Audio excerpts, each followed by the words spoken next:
ধরো তো, আসো ধরো। একজনের ক্ষমতা নাই, লা ইয়ামুসুহু ইল্লাল মুতাহহারুন, যতক্ষণ পর্যন্ত তুমি পবিত্র না হবে আল্লাহর কোরআনকে তুমি স্পর্শ করতে পারবে না। ঘরে কথা ঠিক। আজকে বাংলাদেশের সবাই কোরআন ধরতে পারে না, কোরআন ধরার ক্ষমতা তাদের নাই, অথচ আমরা যারা কোরআনের ওয়াজ করি তাদেরকে ওই সকল অপবিত্রতা চলাবার চাই। ঘরে কথা ঠিক। চলে গেছে ওই কদর করে সিলেটের শাহজালালে মাথারে, এতে গত নির্বাচন আগে তো নির্বাচন ওই কুতুর হলো না, 20 দল আর 14 দল, 20 দলের প্রধান সমন্বয় হচ্ছে ডক্টর কামাল। উনি সিলেটের শাহজালাল মাজারে গিয়ে বলতেছে, বাবা বাবা আমরা ভোটর ডানাতি। বাবা কার ডানাছে?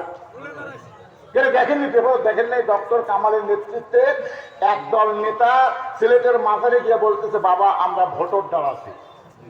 ফেরেশতা বলতেছে, আল্লাহ এরা ভোটর ডানাছে, হাত তুলছে কার কাছে? ইয়া কানা বুধু পড়েন, ইয়া কানা বুধু ইয়া কানাস্তাই। আমরা ইবাদত করি কার? তাহলে সাহায্য চাইবো কার কাছে? রাখাল বলে, পথিক তুমি মূর্খ, আমি তওবা পড়াই, তুমি আমার সঙ্গে তওবা পড়ো। এবার রাখাল হযরত ওমরকে তওবা পড়াচ্ছেন, আমার সঙ্গে সকলে পড়েন, আস্তাগফিরুল্লাহ রব্বি মিন কুল্লি যামবিন ওয়া আতুবু ইলাইহি লা হাওলা। এই তওবা করতে শরম আছে? লা হাওলা ওয়ালা কুওয়াতা ইল্লা বিল্লাহিল আলিয়্যিল আযীম। ওমর ফারুক তওবা করার পরে বলতেছে, ও রাখাল ভাই, আল্লাহর হস্তে ওদের এক পেলা দুধ দাও, যেই দুধটা পান করে আমি ক্ষুধা তৃষ্ণা নিবারণ করতে চাই। রাখাল মুসকি মুসকি হাসে। ওমর ফারুক বলে, রাখাল কেন হাসতেছো? রাখাল বলে, পথিক তওবা করার পরে তুমি আবার মুনাফিকি করলে। যেই কইছে তওবা করার পরে তুমি আবার মুনাফিকি করলে, সঙ্গে সঙ্গে ওমরের চেহারা রক্তের মতন লাল হয়ে গেছে, রক্তের মতন লাল। মুনাফিক, আপনারা বলেন তো মুনাফিক কারা? হিন্দুদের কোন অনুষ্ঠান বাংলাদেশে হিন্দুরা বন্ধ করে নাই, করছে? কতক্ষণ করছে? খ্রিস্টানদের কোন অনুষ্ঠান বাংলাদেশে কোন খ্রিস্টান বন্ধ করে নাই, ইহুদির কোন অনুষ্ঠান কোন ইহুদি বন্ধ করে না। আর মুসলমানের কোরআনের মাহফিল অনেক মুনাফিক নামে মুসলমান বন্ধ করে দেয়। করে কথা বলে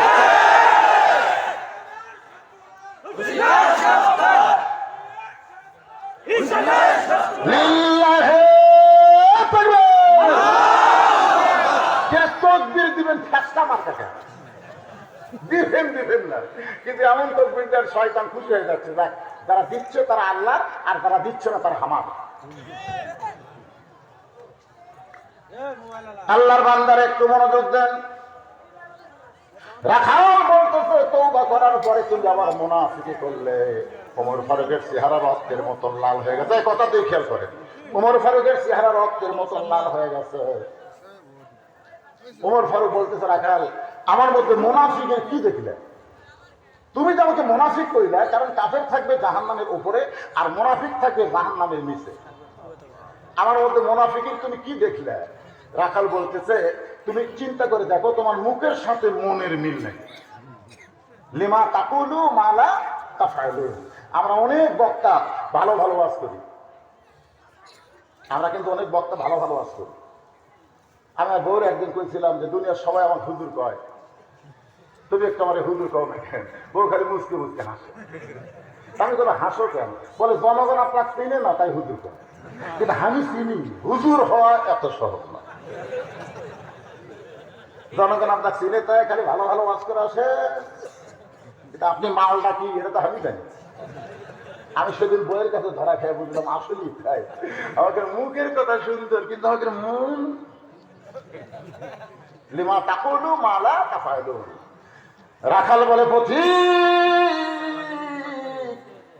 তোমার মুখের সাথে মনের মিল নাই, তুমি সত্যি করে বলো আমি যদি উটের মালিক হইতাম তুমি আমাকে রাখাল বলতে না, আর যখন আমাকে রাখাল বলেছো তখন তোমার মন বলতেছে আমি উটের মালিক না। আর মালিক বাদ দিয়ে কেউ যদি রাখালের কাছে চাই, আল্লাহর হস্তে চাইলেও রাখাল দিবার পারবে না। আমার জীবনে বাস্তব। ওয়াজ করে কেবল টেস্ট থেকে নামছি, ইতিমধ্যে এক লোক দৌড়ে এসে হাতের মধ্যে চকচকা টাকা দিয়ে বলে হুজুর দোয়া করেন। আমি বললাম টাকা দিলে লোভ হলো, চকচকা টাকা 100 টাকার লোক। আমি বললাম কিসের দোয়া ভাই? বলে হুজুর আমার বইয়ের পেটে বাচ্চা এসে আল্লাহ একটা পুত্র দেয়। আমি তখন চোখ বন্ধ করে দেখলাম যে পর পর আল্লাহ আমাকে 3টা কন্যা দিছে। আমার বইয়ের পেটে যতবার বাচ্চা এসে প্রত্যেকবারে দোয়া করছে আল্লাহ একটা পুত্র দেও, এরপরও আল্লাহ আমার কন্যা সন্তান দিছে। আমি পকেট থেকে 200 টাকা ব্যাংক করা দিয়ে দিই। ওটা হুজুর আমি গেলাম 100, আপনি কেন 200? বলে তুইও ওটা হামতে। বলে না না না, তাই কার কেমন হবে? আপনি হলেন চেয়ারের মানুষ, আপনি হলেন টেদের উপরের মানুষ, আমি হলাম নিচের খেয়ারের মানুষ। আমি বললাম পাগল তোর কান্ড আমার বুকের কাছে দে, আমি 3টা মেয়ের বাপ, যতবার বইয়ের পেটে বাচ্চা চাইছে আমি একটা করে পুত্র চাইছি। তা আমার দোয়া দিয়ে যদি আমার বইয়ের পেটের বাচ্চা পুত্র না হয়, তোর বইয়েরটা হবে? হুজুর আমি তো তা চাই না। তাহলে আপনি টাকা আপনি দেন, আমারটা আমার দেন। এই নিবলের টাকা দিয়ে দৌড় দেয়, পিছন থেকে খপ করে ধরে বললাম কোথায় যাবি? বলে যে হুজুরের বেটা ছড়াচ্ছে আমি তার কাছে দোয়া পাবো। আমি বললাম কোনো হুজুরের কাছে না, কোনো বাবার কাছে না, কোনো মাজারে না। মুসলমান যদি পাওয়ার চাও তাহলে কেবলমাত্র একমাত্র আল্লাহ মালিকের কাছে চাও। রাখাল বলে পথিক, সত্যই যদি তুমি ওদের 1 বেলা দুধ চাও আল্লাহর হস্তে, বলে কোন কার হস্তে? তাহলে এখান থেকে 10 মাইল দূরে মালিকের বাড়ি, সেই মালিকের বাড়ির দরজা দিয়া বলো মালিক তোমার রাখাল উট আর দুম্বা চড়াই, তুমি মালিক যদি হুকুম দাও তাহলে রাখাল আল্লাহর হস্তে উটের 1 বেলা দুধ দিবে। ওমর ফারুক বলে রাখাল ভাই অত দূর মালিকের বাড়ি যাওয়ার দরকার আমার নাই, বরং তোমাকে 2টা টাকা দিলাম, এই 2টা টাকার বিনিময়ে তুমি ওদের 1 বেলা দুধ দাও। রাখাল বলতেছে ও পথিক তুমি কি হযরত উমরকে চেনো? সুবহানাল্লাহ বলেন। রাখাল হযরত উমরকে বলতেছে পথিক তুমি কি হযরত উমরকে চেনো?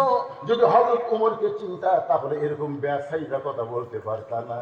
তুমি যখন আমার 2 টাকা দিবা আর মালিক বাদ দেয় মোটের 1 পেয়ালা দুধ দিব, উমরের গুপ্ত বাহিনী যদি দূর থেকে দেখবার পায়, আমার মালিক যদি জানতে পায় তাহলে তোমার আর আমার জেল হয়ে যাবে। তুমি কি এই বয়সে ধরা খাবার চাও? ওমর ফারুক বলে রাখাল ভাই আসলেই তো তাই, আমি এই কথা খেয়াল করি নাই। চল আমরা পাহাড়ের গুহার মধ্যে যাই, আমি তোমাকে গোপনে 2 টাকা দিব, তুমি গোপনে উটের দিক দিবা, তাহলে উমরের গুপ্ত বাহিনীও জানতে পারবে না, তোমার মালিকেও জানতে পারবে না। রাখাল চিল্লায় বলে তুমি ভণ্ড, তুমি ভণ্ড, তুমি ভণ্ড। ওমর ফারুক বলে রাখাল আমার মধ্যে ভণ্ডামের কি দেখলা? রাখাল কান্দার বলে পথিক রে, ওমরের গুপ্ত বাহিনী দেখতে পাবে না, আমার মালিক জানতে পারবে না, কিন্তু রাখালের আল্লাহ সব দেখতে পায়। সকালবেলা শ্বাস চলে 2 দোকানে হাসতে স্যার বলতেছে কয়টা মারছিস? কয়টা কি মারছে? কয়টা মারছি? আমি 1 মুড়ি শ্বাস করছি। কেউ দেখেনি তো পাগল নাকি? জানলা দরজা বন্ধ করে মারছি, কেউ দেখেনি। তখন এই 2 ফেরেশতা কান্দে, 2 ফেরেশতা আল্লাহ কয় আল্লাহ এই শালা মানুষ না মুনাফিক। এই যে বলতেছে কেউ দেখেনি, কেউ দেখেনি, তাহলে আমরা কান্দ কি কুত্তা করতেছি? তোমার 2 কান্দে 2 মোহরি, সবাই বলেন 2 কান্দে 2 মোহরি, লেখিতেছেন ডায়েরি, দলিল দেখে রায় দিবে, টাকা পয়সার নাই কারবার। সবাই বলেন আছেন আমার মুক্তার, আছেন আমার ব্যারিস্টার, সেই বিচারের হাইকোর্টেতে তিনি আমায় করবেন পার, আমি পাপী তিনি মনের ঘরে তালা দিয়া। সুবহানাল্লাহ। মনের ঘরে তালা দিয়া চাবি নিয়া আছেন সেই, আমি অধম সাধ্য কি তার, হুকুম ছাড়া বাইরে যাই, হুকুম ছাড়া বাইরে যাই। মনরে সেই দিনের স্টেশনে থাকবে নানান প্যাসেঞ্জার, দ্রুত জমে পার হবে সে, টিকিট কাটায় আছে যার, পারাপারে থাকলে তারা সঙ্গে নিও গাড়ি ভাড়া, জবাবদিহি করতে হবে ধরলে টিকিট কালেক্টর, আমি পাপী তিনি জামিনদার, আমি পাপী।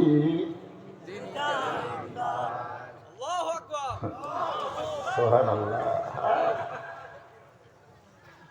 রাখাল বলে ভণ্ড, তুমি ভণ্ড, তুমি ভণ্ড।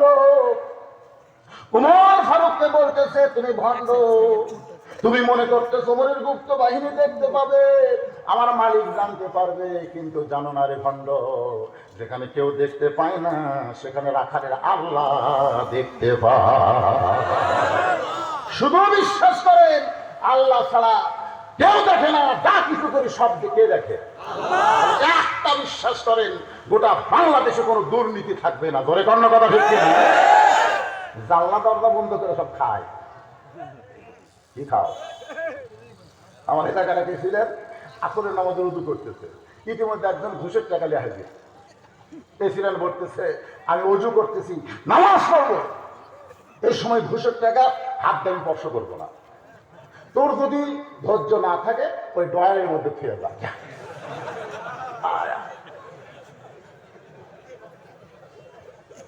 কপালে পড়া ফেলেছে, ঘুষ খেয়ে খেয়ে 10 মাসের পোয়াতি হয়ে গেছে। এরকম অফিসার আছে না নাই? দরকার আছে না? বুক এই জায়গা, পেট এই জায়গা। মরদ মানুষের পেট বড় হয়ে গেল,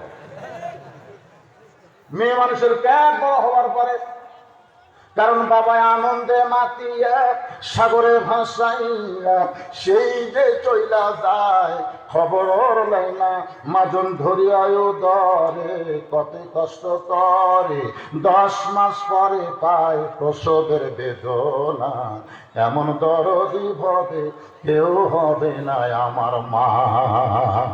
সুবহানাল্লাহ বলে। ওমর ফারুক এক দৌড় মারছে, এক দৌড়ে পাহাড়ে পাথর দেশে গিয়া যায় নামাজ বিছাইছে। সুবহানাল্লাহ।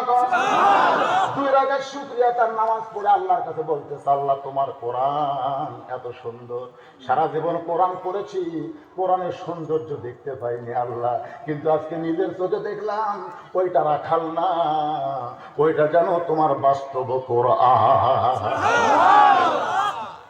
ওমর ফারুক কাঁদতেছে কার কাছে? রাখাল পিছনে সে বলে যতই কান্দ উটের দুধ আমি দিবার পারতেছি না।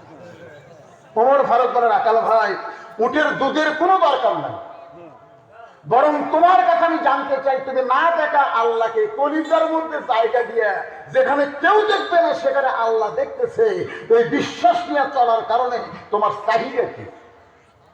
তুমি যে আল্লাহর কোরআন মোতাবেক নিজের জীবনকে সাজাইছো, এর বিনিময়ে তোমার চাহিদা কি? রাখাল বলে পথিক আমার চাহিদা হলো রব্বানা, পড়েন রব্বানা আতিনা ফিদ দুনিয়া হাসানাতাও ওয়া ফিল আখিরাতি হাসানা ওয়া কিনা আযাবান নার। আপনারা কিন্তু নামাজের পরে এই দোয়া পড়েন না? এ বাংলা কি? একটা বাংলা অর্থ আছে, আছে না নাই? রব্বানা আতিনা ফিদ দুনিয়া হাসিনা, মানে খেলার চোটে বাংলাদেশও হাসিনা করে তো এটা আমি করেছি। হাসানা ওয়াফিল আখিরাতি হাসানা ওয়া কিনা আযাব। ওমর ফারুক বলে রাখাল আমি মূর্খ মানুষ, তোমার চাহিদার কথা শুনতে চাইলাম, আর তুমি আমার কি কোরআনের আয়াত শোনাও, এই আয়াতের বাংলা অর্থ কি? রাখাল বলতেছে পথিক সর্বসাকুল্যে আমার চাহিদা হলো 2টা। সর্বসাকুল্যে আমার চাহিদা কয়টা? আল্লাহওয়ালার চাহিদা কম না বেশি? আল্লাহওয়ালাদের চাহিদা কম না বেশি?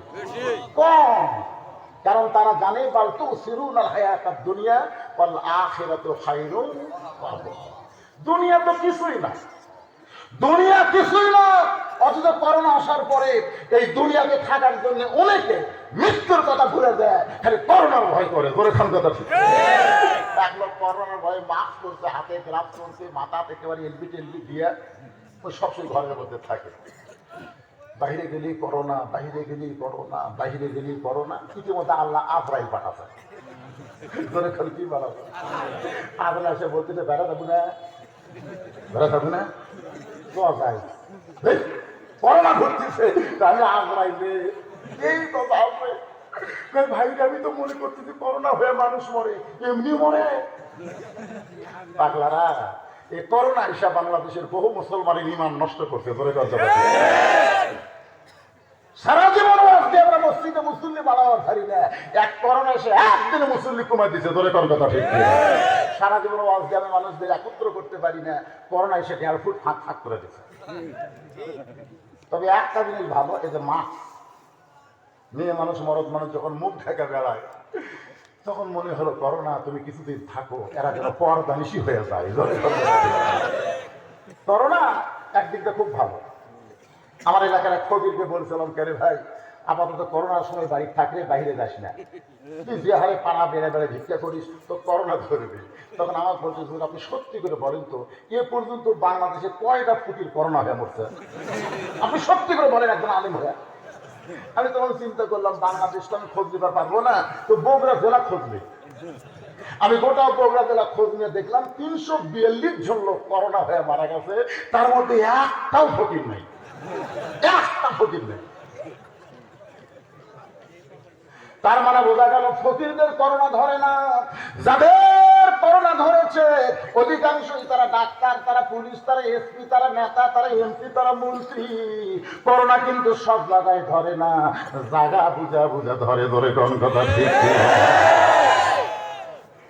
এই করোনা মহামারী থেকে আল্লাহ গোটা বাংলাদেশকে হেফাজত করুক, জোরে করে আমিন। আল্লাহর বান্দারা একটু মনোযোগ দিয়ে শুনবেন। ওমর ফারুক বলে, রাখাল ভাই তাহলে তোমার দুইটা চাহিদা কি? রাখাল বলতেছে, রব্বানা আতিনা ফিদ দুনিয়া হাসানা। আমার দুনিয়ার চাহিদা হলো মহামানব হযরত ওমরকে আমি এক নজর দেখতে চাই। যে ওমর আল্লাহর কোরআন দিয়ে রাষ্ট্র চালানোর কারণে আমার মতন রাখাল না দেখা আল্লাহকে কলিজার মধ্যে জায়গা দিবার পারছে, সেই মহামানব হযরত ওমরকে খালি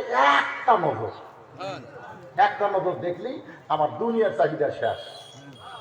আমার আখিরাতের চাহিদা হলো আমি রাখাল যখন মরে যাব, আমি মরে যাওয়ার পরে অধম রাখালকে আল্লাহ যেন জান্নাত দেয়।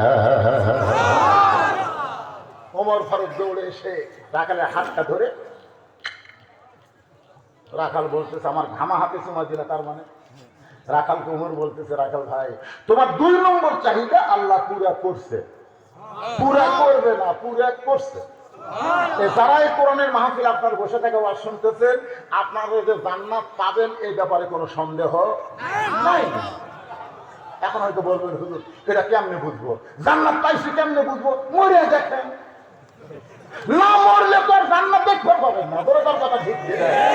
তাহলে মরার দরকার আছে না নাই? মরলি আপনারা জান্নাতে যাবেন, কারণ জান্নাতের বাগানে বসে বসে পেছনে দাঁড়িয়ে দাঁড়িয়ে যারা ঘন্টার পর ঘন্টা কোরআন শোনে তারা সাধারণ কোনো মানুষ না, এই মানুষদের জন্যই আল্লাহ জান্নাত বানাইছে। ওমর ফারুক বলেন, রাখাল তোমার 2 নম্বর চাহিদা আল্লাহ পুরা করছে, মরার সঙ্গে সঙ্গে আল্লাহ তোমাকে জান্নাত দিয়া দিবে। রাখাল মুসকি মুসকি হাসে। ওমর ফারুক বলে, রাখাল হাসো কেন? বলে, হাসার কারণ হলো তুমি খুব চালাক, এতক্ষণ মনে করছিলাম তুমি বোকা, এবার দেখি তোমার বুদ্ধি আছে। ওমর ফারুক বলে, রাখাল আমার বুদ্ধি কি দেখলে? রাখাল বলতেছে যে বাকি কথা মরার পরে জান্নাত পাবো এ কথা তুমি সহজেই বললে, কিন্তু হযরত ওমরকে এক নজর দেখতে পাবো এই লগত কথা বলতে তোমার কোন জায়গার বাজায়? ওমরকে দেখা হলো লগত দুনিয়া, আর জান্নাতটা হলো আখেরাত। তুমি আখেরাতের জান্নাতের হিসাব করে আমার দাও, কিন্তু ওমরকে দেখার কথা বলো না কেন? হযরত ওমরের চোখটা দরদর করে পানি পড়তেছে। আমি যে ওমর এই কথা রাখালকে কেমনে বলি?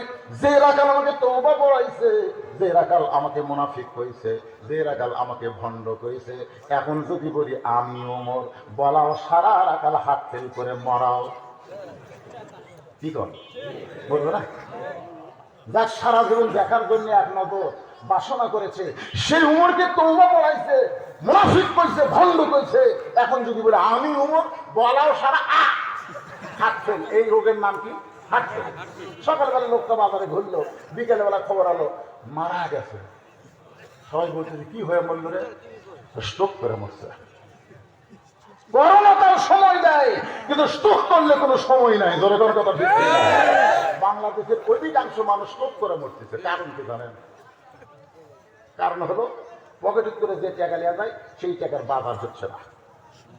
সকালে দেখে যে দাম বিকেলে বেড়ে গেছে। বাংলাদেশের কোনো জিনিসের দাম যদি একবার বাড়া শুরু করে ভাই, ওইটার কমার কোনো লক্ষণ।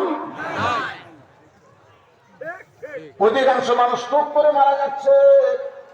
তোমার বড় চিন্তায় পড়ে গেল, আমি যে ওমর, এই কথা রাখালকে কেমনে বলি, রাখালকে কেমনে বলি। এমন সময় আল্লাহর কোরআন সামনে দাঁড়ায় বলে, ওমর ডাইরেক্ট যদি বলবার না পারো তাহলে অ্যাঙ্গেল করো, উদউ ইলা সাবিলি রাব্বিকা বিল হিকমাহ। ডাইরেক্ট যদি বলবার না পারো, উদউ ইলা সাবিলি রাব্বিকা বিল হিকমাহ। হিকমা মানে কি? অ্যাঙ্গেল। বর্তমানে আমরা বক্তারা ডাইরেক্ট কোনো কথা বলতে পারবো না। ডাইরেক্ট বলবার গেলে সমস্যা আছে। জনগণ কথা ঠিক কিনা? হিকমতের মধ্যে বললে কোনো সমস্যা আছে? দেখতেছি লোকটা সারা জীবন নামাজ পড়ে, সারা জীবন নামাজ পড়ে, নামাজের বিরুদ্ধে করেছে, কোরআনের বিরুদ্ধে করেছে, ওই লোকটা মরছে। এখন আমার ভাগ্যে জানাজার নামাজ না পড়ালে আমার ইমামতি যাবে। এখন ডাইরেক্ট যদি বলি আমি জানাজা পড়বো না, তাহলে আমার ইমামতি শেষ। এখানে হিকমত হলো, জানাজা করতে যাওয়ার আগে পেশাব করা লাগবে, পানি নেওয়া হবে না। পেশাব করবে কিন্তু পানি থাকা লাগবে, ওযু ছাড়া, দোয়া ছাড়া জানাজা করা লাগবে। এরই নাম হলো হিকমত। যেরকম এরই নাম কি? আমাদের বাংলাদেশের যত নাস্তিক মারা গেছে, তাদের জানাজা যারা করছে সমস্ত লোকেরাই বলেছে আমরা ওযু ছাড়া, দোয়া ছাড়া পড়েছি। কারণ ওস্তাদের মার, ওস্তাদের মার আছে না? যেরকম আছে না? আল্লাহর বান্দারা একটু খেয়াল করেন। ওমর ফারুক বললেন, রাখাল, তুমি যদি সত্যি হযরত ওমরকে দেখতে চাও তাহলে তোমাকে ফজরের নামাজ সামনে কাতারে আদায় করা লাগবে। ফজর নামাজ যদি সামনে কাতারে পড়তে পারো, মেহরাবের মধ্যে যেই মানুষটাকে দেখবে নামাজ পড়ায়, ওই মানুষটি হলেন হযরত ওমর। কি বুঝলেন? অর্ধ পৃথিবীর খলিফা হযরত ওমর কি পড়ায়? জোরে বলেন না, কি পড়ায়? নামাজ পড়ে না, নামাজ পড়ায়। যদি সামনে কাতারে দাঁড়ায় মেহরাবের দিকে তাকাও, তাহলে যে মানুষটা ইমামতি করতেছে ওই মানুষটি হলেন হযরত ওমর। রাখাল বলতেছে, প্রতীক ভাই তুমি কি আমাকে চেনো? ওমর ফারুক বলে, চিনবো না কেন, তুমি একজন রাখাল। রাখাল বলতেছে, আমি মসজিদের বারান্দায় নামাজ পড়ি, মসজিদের ভিতরে ঢোকার সাহস কোনোদিন পাই না, কারণ মসজিদের ভিতরে নবীর দামি দামি সাহাবী, ওই সাহাবীর মধ্যে আমি সাধারণ রাখাল কেমনে দাঁড়াই? ওমর কাঙ্গের বলে, রাখাল তুমি বারান্দায় নামাজ পড়ো, তুমি কম দামি, আর মসজিদের ভিতরে নামাজ পড়ে তারা দামি। এই কথা তোমার কে বলেছে? বরং আল্লাহর কোরআন বলতেছে, ইন্না আকরামাকুম ইনদাল্লাহি আতকাকুম। ওই ব্যক্তি সবচাইতে দামি হয় যার কলিজার ভিতরে আল্লাহর বেশি ভয়। তাহলে সভাপতি মুক্তিযোদ্ধা বদরুল রশিদ মুফতি মাওলানা দামি নয়। আপনাদের মধ্যে এমন একজন মানুষ বসে আছে, যে মানুষটা মাওলানার চাইতে, প্রধান অতিথির চাইতে আল্লাহ বেশি ভয় করে। যদি লোকটা খেরের উপর বসে থাকে, এরপরও লোকটা আল্লাহর কাছে দামি হয়ে যায়। ওমর ফারুক বলে, রাখা ফজরের নামাজ সামনে কাতারে চেষ্টা করো, তাহলেই তুমি হযরত ওমরকে দেখতে পাবে। রাখাল বলতেছে, তাহলে আজকে এশার নামাজের পরে আমি আর বাড়িতে আসবো না। যেই বলছে এশার নামাজের পরে বাড়িতে আসবো না, ওমর ফারুক বললেন, কি করবা? বলে, এশার নামাজ থেকে ফজরের নামাজ সামনে কাতারে ধরার চেষ্টা করবে। ওমর ফারুক বললেন, রাখাল তুমি বলো তো, 3 ওয়াক্ত নামাজ তাড়াতাড়ি আর 2 ওয়াক্ত লম্বা কেন? রাখালকে হয়তো ওমর বলতেছে, আসর, মাগরিব, এশা এই 3 ওয়াক্ত তাড়াতাড়ি, মানে এক ওয়াক্ত শেষ না হতে আর ওয়াক্ত চলে আসে। ধরে কথা ঠিক। আসরের পরে মাগরিব খুব দেরি, মাগরিবের পরে এশা কি খুব দেরি? তাহলে 3 ওয়াক্ত তাড়াতাড়ি, 2 ওয়াক্ত লম্বা। এশা থেকে ফজর, ফজর থেকে জোহর, এই 2 ওয়াক্ত লম্বা কেন? রাখাল বলতেছে, আমি তো জানি না ভাই। ওমর ফারুক বললেন, শোনো, ফজর থেকে জোহর লম্বা হওয়ার কারণ হলো মানুষ এই লম্বা সময়ের মধ্যে ব্যবসা করবে, কাজকাম করবে, দুনিয়ার অনেক কাজকাম তাদের করার কারণে দেহের মধ্যে যে ক্ষয় হয়, একটা ক্ষয় আছে না নাই? যেরকম আছে না নাই? এশা থেকে ফজর লম্বা সময় দেওয়ার কারণ হলো ওই ঘুমের মধ্যে ক্ষয়টা আল্লাহ পুরা করে দিবে। তার মানে কি বোঝা গেল?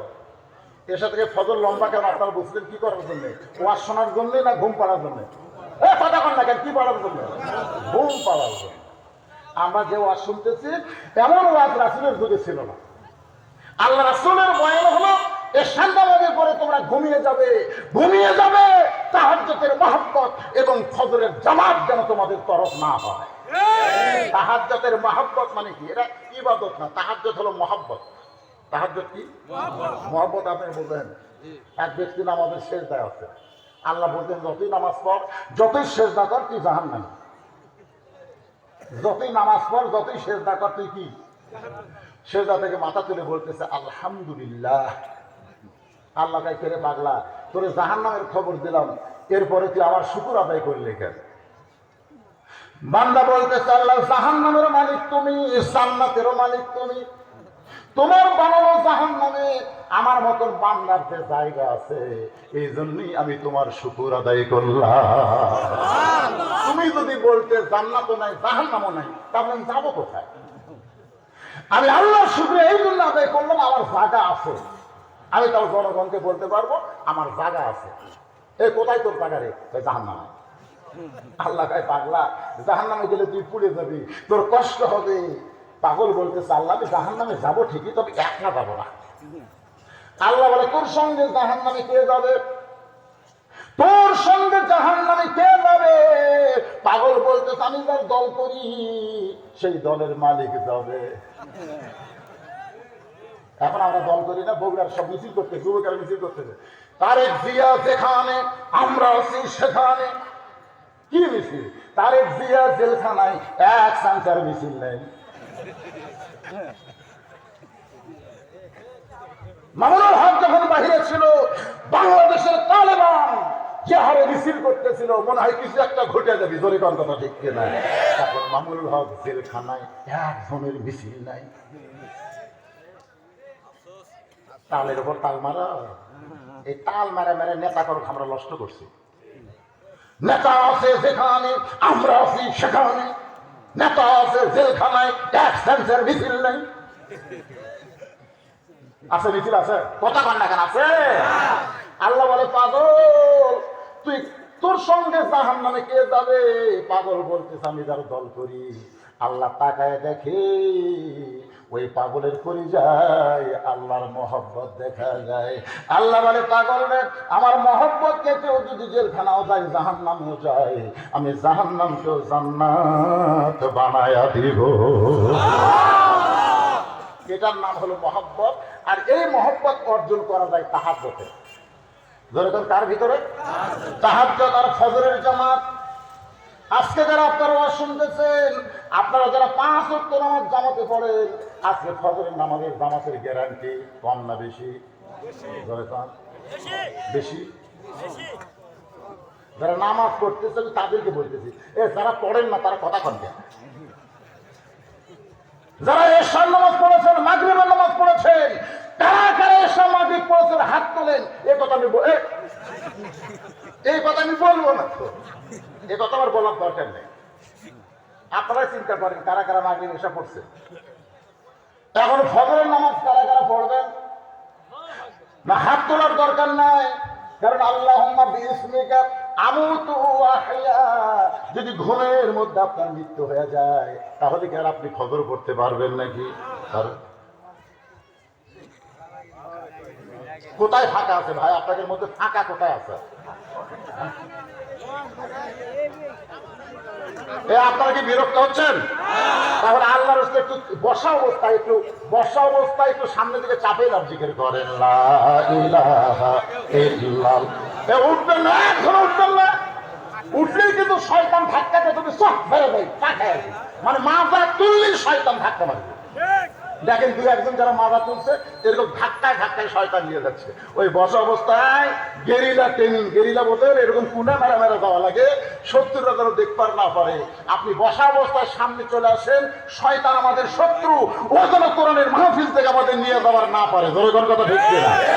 বসা অবস্থায় সামনে চেপে বসে না, জিকির করেন লা ইলাহা ইল্লাল্লাহ, লা ইলাহা ইল্লাল্লাহ, লা ইলাহা ইল্লাল্লাহ লা ইলাহা ইল্লাল্লাহ লা ইলাহা ইল্লাল্লাহ লা ইলাহা লা ইলাহা ইল্লাল্লাহ মুহাম্মাদুর রাসূলুল্লাহ সাল্লাল্লাহু।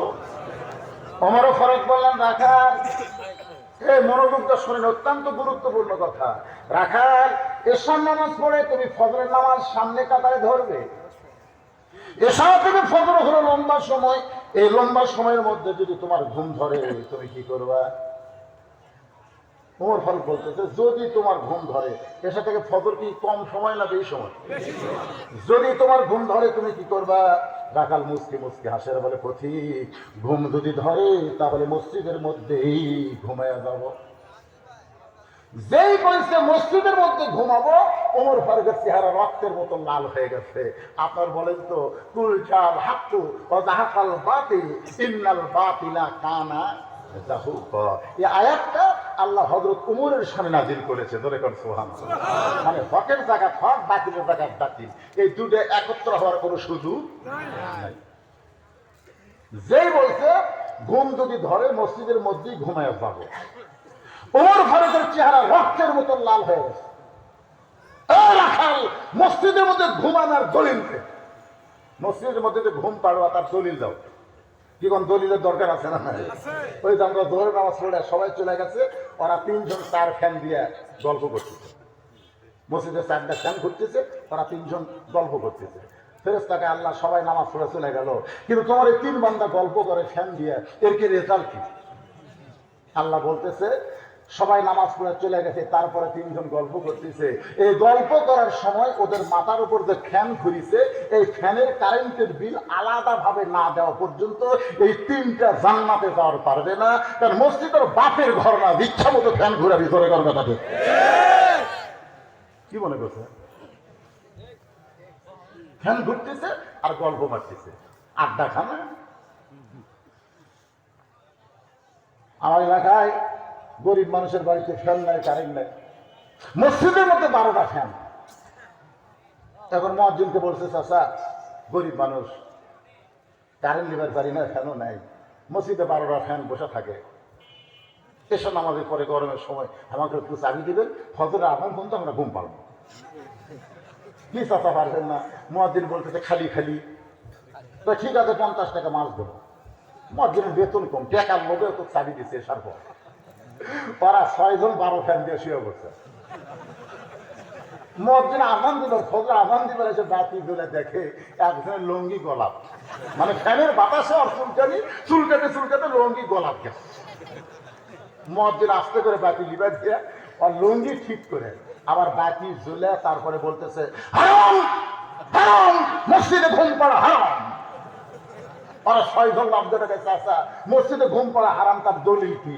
নিজের চোখে দেখছি, আর দলিল কি? নিজের চোখে দেখাবে সে দলিল লাগে, টাকার দরকার নেই। ওরা 6 জন বাইরে যাবে, চাচা কি দেখছেন? চাচা কি দেখছেন? ভাই তোর লঙ্গির খবর কি? ঘুমালে লঙ্গির খবর তো জান না, জানবি আমার আল্লাহ ঘর। তখন বলবে, চাচা চাচা আমরা ঘুমের সময় আল্লাহর ঘর মনে করেই ঘুমেছি, কিন্তু ঘুমের মধ্যে যে কার ঘর সেটা মনে আছে। এইগুলি ঘুমানো যায়, কথা কর না। তবে এতে কাফের নিয়তে মসজিদের মধ্যে ঘুমানো যাবে, এতে কাপটা আল্লাহর ইবাদতের মধ্যে শামিল। জোরে কাম সুবহানাল্লাহ। আল্লাহর বান্দারা একটু মনোযোগ দিয়ে শোনেন। ওমর ফারুক বললেন, রাখাল আযানের গুরুত্ব দিও, মসজিদের ঘুমানোর কোনো দরকার নাই, এশার নামাজ পড়ে মসজিদে থাকার কোনো দরকার নাই, বরং আযানের গুরুত্ব দিও। আল্লাহ নবী বলেছেন, আযান দেওয়ার প্রথম 3 মিনিটের মধ্যে যারা মসজিদে পা দিবে, আল্লাহ রাস্তায় একটা উট কুরবানির সওয়াব পাবে। আযান দেওয়ার থেকে 3 মিনিটের মধ্যে যতগুলো মুসল্লি মসজিদের মধ্যে ঢুকবে প্রত্যেকের আমল নামায় আল্লাহ একটা উটের সওয়াব দিবে। আযান দেওয়ার 5 মিনিটের মধ্যে যারা মসজিদে ঢুকবে একটা গরু কুরবানির সওয়াব পাবে। আযান দেওয়ার 10 মিনিটের মধ্যে যারা মসজিদে ঢুকবে একটা ছাগল দুম্বা কুরবানির সওয়াব আল্লাহ দিয়ে দিবে। মুয়াজ্জিন যখন আকামত দিবে পাক্কামাতের সালার সময় যদি কেউ মসজিদের মধ্যে ঢোকে আল্লাহ একটা মুরগির ডিম অথবা মুরগি দান করার সওয়াব দিয়ে দিবে। তবে আযান দেওয়ার আগে ইল্লা মুয়াজ্জিন, শুধুমাত্র মুয়াজ্জিন ছাড়া কেউ যদি মসজিদের মধ্যে প্রবেশ করে তার নামাজ হবে, কিন্তু মসজিদে ঢোকার একটা সওয়াবও আল্লাহ তাকে দিবে না।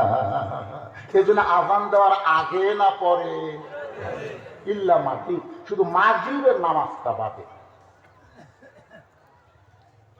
আযানের গুরুত্ব দিও। এতদিন রাখার নামাজ পড়েছে বারান্দায়, ধরে কার কোথায়? আজকে নামাজ পড়বে সামনে কাতারে। আপনারা বলেন তো এতদিন বারান্দায় নামাজ যারা পড়েছে, বারান্দার নামাজ আর সামনে কাতারের নামাজ কি এক? আমাদের মসজিদের মধ্যে যখন আকামত দিবে তখন কিন্তু মুয়াজ্জিন বলে মোবাইল বন্ধ করো। মুয়াজ্জিন কিন্তু এই কথা খুব ঝাঁকি দিয়ে করে। আমি একদিন মুয়াজ্জিনকে বললাম, ভাই সুন্দর করে বলবেন মোবাইল বন্ধ করো, তো এত চিল্লা কোন খান? হুজুর খুব মজা পাই, হুজুর বেতন কম, আমার সম্মানও নাই, কিন্তু মোবাইল যখন বন্ধ করবার কই তখন থেকে চেয়ারম্যানও বন্ধ করতেছে, মেম্বারও বন্ধ করতেছে, ধনীও বন্ধ করতেছে, তখন আমার মশান বাড়ে। আমার কথার দাম আছে, আমার কথা শুনে আর মোবাইল বন্ধ করতেছে। কিন্তু যারা বারান্দায় নামাজ পড়ে এরা কি মুয়াজ্জিনের কথা শুনবার চান্স পায়? তারা কিন্তু পরে আসে। বারান্দায় তারা নামাজ পড়ে, অধিকাংশ আবার হাজরা বাড়ির দোকানদার, এরা কিন্তু বারান্দার নামাজ পড়ে। মানে আযান দিচ্ছে, জামাত হতে এখনো 3 মিনিট দেরি আছে, খালি ঘড়ি দেখে আর ব্যবসা করে। যেই দেখে 3 মিনিট বা 2 মিনিট সঙ্গে সঙ্গে দোকানে তালা দিয়ে দৌড় মারছে, যা দেখে মসজিদের মধ্যে জায়গা নেই, বারান্দা খালি আছে।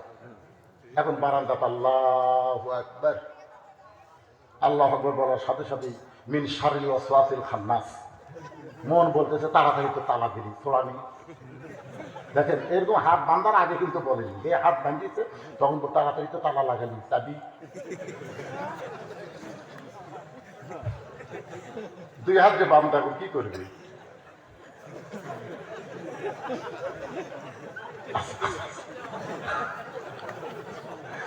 কিন্তু যদি আকামতের আগে মসজিদের মধ্যে ঢুকতো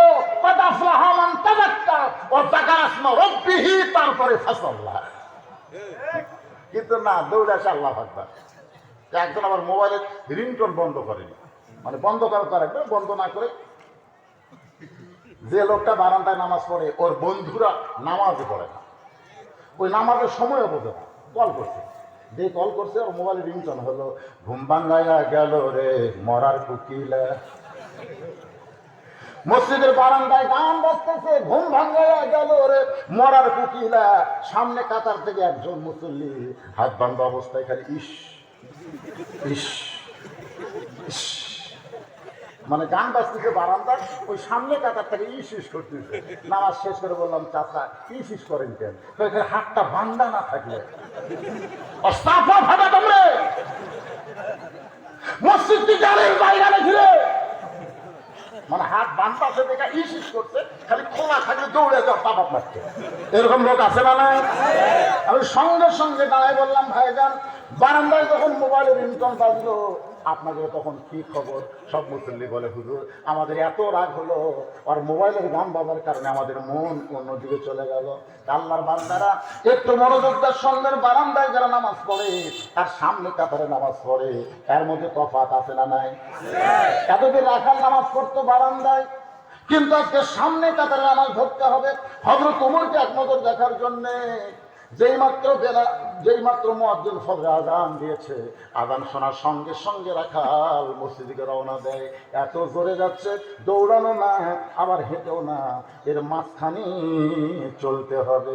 যেরকম ডায়াবেটিস রোগীরা হাঁটে, ডায়াবেটিস রোগীদেরকে ডাক্তার কিন্তু বলে দিচ্ছে হাত মারা লাগবে, হাঁটা লাগবে, হাত মারা লাগবে। অনেক মুরব্বী আমার এলাকায় এরকম হাঁটতেছে, হাঁটে না সকালে হাঁটে না। রাখাল দৌড়ে জোরে জোরে মসজিদের বারান্দায় বলতেছে, রে বারান্দা আজকের দিন তোর উপরে আমি নামাজ পড়তে পারবো না, শুধু হযরত ওমরকে দেখার জন্য আমাকে সামনে কাতারে যাইতে হবে। এই হলো মসজিদের দরজায়। মসজিদের দরজায় গিয়ে আল্লাহ বলতেছে শুধু ঢুকলে হবে না, জবান খুলে ঢুকতে হবে। আল্লাহুম্মা আফতাহ লি আবওয়াব রাহমাতিক। আছে না নাই? এই দোয়াটা আপনারা পড়েন না ভাইজান? এক মুসলিম মুখে মাস্ক দিয়ে, মাস্ক, তারা কিন্তু আবার সবসময় মাস্ক পরে। মায়েশা বললেন ইয়া রাসূলুল্লাহ, আমরা মহিলা যখন নামাজ পড়বো তখন কি আমাদের মুখে কাপড় রাখা যাবে? আল্লাহ রাসূল বললেন কপাল এবং নাক এই দুইটার সমন্বয়ে সেজদা করতে হবে। মহিলারাও নামাজের সময় মুখের উপরে কাপড় রাখতে পারবে না। আর এরা হলো হিজড়া, মুখত মাস্ক দিয়ে মসজিদের মধ্যে ঢুকতেছে। আমি বললাম কে রে ভাই, কি দোয়া করতেছেন? আল্লাহুম্মা আফতাহ লি আবওয়াব রাহমাতিক। এ দোয়ার বাংলা কি? হুজুর আমরা আরবি পড়ি, বাংলা বুঝি না। আপনি কি জানেন আল্লাহ তাআলা ঘোষণা করেছেন ফালইয়াবুদু, সবাই বলেন ফালইয়াবুদু রাব্ব হাযাল বাইত আল্লাযী আত'আমাহুম মিন জু'ইন ওয়া আমানাহুম মিন খাউফ। এই ঘরের মালিকের, এই ঘর কার? এই ঘরের মালিকের দ্বারা ইবাদত করবে। আল্লাহ তাদেরকে দুইটা পুরস্কার দিবে। একটা হলো রিজিকের কোনো পেরেশানি থাকবে না, যাবতীয় ভয় থেকে আল্লাহ থেকে পুরাপুরি নিরাপত্তা দিয়ে দিবে। দুনিয়ার সব জায়গায় করোনার ভয় থাকতে পারে, কিন্তু আল্লাহর ঘরের মধ্যে কোনো মুসলমান করোনার ভয় না ঢুকলে হবে না, কেবলমাত্র আল্লাহর ভয় কলিজার মধ্যে রাখতে হবে। ধরে কোন ঠিক কিনা? রাখাল এতদিন নামাজ পড়েছে বারান্দায়, আজকে সামনে কাতারে নামাজ পড়বে। ডান পায়ে প্রবেশ করে দোয়াটা পড়ে যে সামনে কাতারের দিকে যাওয়ার চাই, প্রত্যেকটা সাহাবী নড়ে সরে রাখালকে যাওয়ার রাস্তা করে দেয়। সুবহানাল্লাহ। রাখাল সামনে যাবে, সাহাবীরা কি করতেছে? সরে যাচ্ছে, সরে যাচ্ছে। ওই মাঝখান থেকে রাখাল মনে মনে কয় আল্লাহ রে, এতদিন বাইরে থেকে কি ভাবছিলাম, এতদিন বাহির থেকে মনে করেছিলাম ওরা দামি দামি, ভিতরে দামি দামি, কিন্তু আজকে ভিতরে ঢুকে দেখতেছি আমিও যা এরাও। এটা কিন্তু ভিতরে না ঢুকলে বলা যাবে না। আপনি আওয়ামী লীগ করেন, বিএনপি করেন, জামাত করেন, তাবলীগ করেন, ভিতরে ঢোকেন। আমি নিজের চোখে দেখছি ডান পাশে আওয়ামী লীগ, বাম পাশে বিএনপি, মাঝখানে জামাত। আপনার বলেন তো এই তিন দলের মিল আছে? মিল আছে? কোনো মিল নাই। কিন্তু মসজিদের মধ্যে আমি দেখতেছি ডান পাশে আওয়ামী লীগ, বাম পাশে বিএনপি, মাঝখানে জামাত। জামাত 4 আঙ্গুল পিছনে গেছে, আওয়ামী লীগ পিঠে হাত দিয়ে বলতেছে টাকা সোজা কর, টাকা সোজা। জামাত বলতেছে আমার চিনিস না ভাই, আমি জামাত করি রে। আওয়ামী লীগ বলতেছে ওটা বাইরের কথা, তুই জামাত, আমি ওই বিএনপি, আমি আওয়ামী লীগ, এটা হলো বাইরের কথা। ভিতরে কোনো দল চলবে না, 14 দল 20 দল ভাঙ্গা মুসলমানকে এক কাতার হওয়া লাগবে। ধরে বলেন কথা ঠিক? যত দল করবি দাঁড়া কর। ফেরেশতাকে আল্লাহ কি হলো, জামাত বিএনপি আর আওয়ামী লীগ যে কাতার সোজা করতেছে, আল্লাহ বলতেছে ওরা সবাই যখন ভিতরে আসবে ওদের মধ্যে 14 দল 20 দল থাকবে না। এই আল্লাহর কোরআনের ভিতরে মুসলমানদের আশা লাগবে। ধরে কম কথা ঠিক? রাখাল চলতে চলতে একেবারে সামনে কাতারে মেহরাব বরাবর সামনে কাতারে দাঁড়ায় রাখাল 2 রাকাত সুন্নাত আদায় করেছে। ফজরের আগে 2 রাকাত সুন্নাত আছে না নাই? সর্বসা করলে 12 রাকাত সুন্নাত আপনাকে করতে হবে। তার মধ্যে ফজরের 2 রাকাতের সুন্নতের গুরুত্ব সবচাইতে বেশি। যোহরের মধ্যে সুন্নত 6 রাকাত, আগে 4 পরে 2, এশার পরে 2 রাকাত, মাগরিবের পরে 2 রাকাত, আর ফজরের আগে 2 রাকাত। এই সর্বসা করলে কয় রাকাত? আরো বলে কোন কয় রাকাত? 12 রাকাত সুন্নাত আদায় করা লাগবে। আল্লাহর নবী বলেছেন এই 12 রাকাত সুন্নতের মধ্যে ফজরের পূর্বে যে 2 রাকাত সুন্নত পড়া হয়, এটার নাম সুন্নত হলে কি হবে? কারিবুল ওয়াজিব, ওয়াজিবের নিকটবর্তী। রাখাল ফজরের 2 রাকাত সুন্নত পড়ে চুপটি করে বসে আছে। ইতিমধ্যে এক সাহাবী মসজিদের মধ্যে ঢুকে দেখে জায়গা দখল। মসজিদের মধ্যে ঢুকে দেখে জায়গা দখল। ওই সাহাবীর নাম হলো ওসমান গনি। জোরে বলেন নাম কি? ওসমান গনি যেই জায়গায় নামাজ পড়ে সে জায়গায় একজন চুক্তি করে বসে আছে। আল্লাহ রাসূল বলেছেন, আমি নবী যখন ইমামতি করব আমার পিছনে থাকবে আবু বকর। আবু বকর যখন ইমামতি করবে আবু বকর বরাবর পিছনে থাকবে ওমর। ওমর যখন ইমামতি করবে ওমর বরাবর পিছনে থাকবে ওসমান। ওসমান যখন ইমামতি করবে ওসমান বরাবর পিছনে থাকবে আলী। আলী যখন ইমামতি করবে আলী বরাবর পিছনে। আলী বরাবর পিছনে কে থাকবে? নবী যখন আর বলেন নাই, এমন সময় সাহাবীরা বলতেছে, ইয়া রাসূলুল্লাহ, হযরত আলী যখন ইমামতি করবে আলী বরাবর পিছনে কে থাকবে? তার নামটা কেন আপনি বললেন না?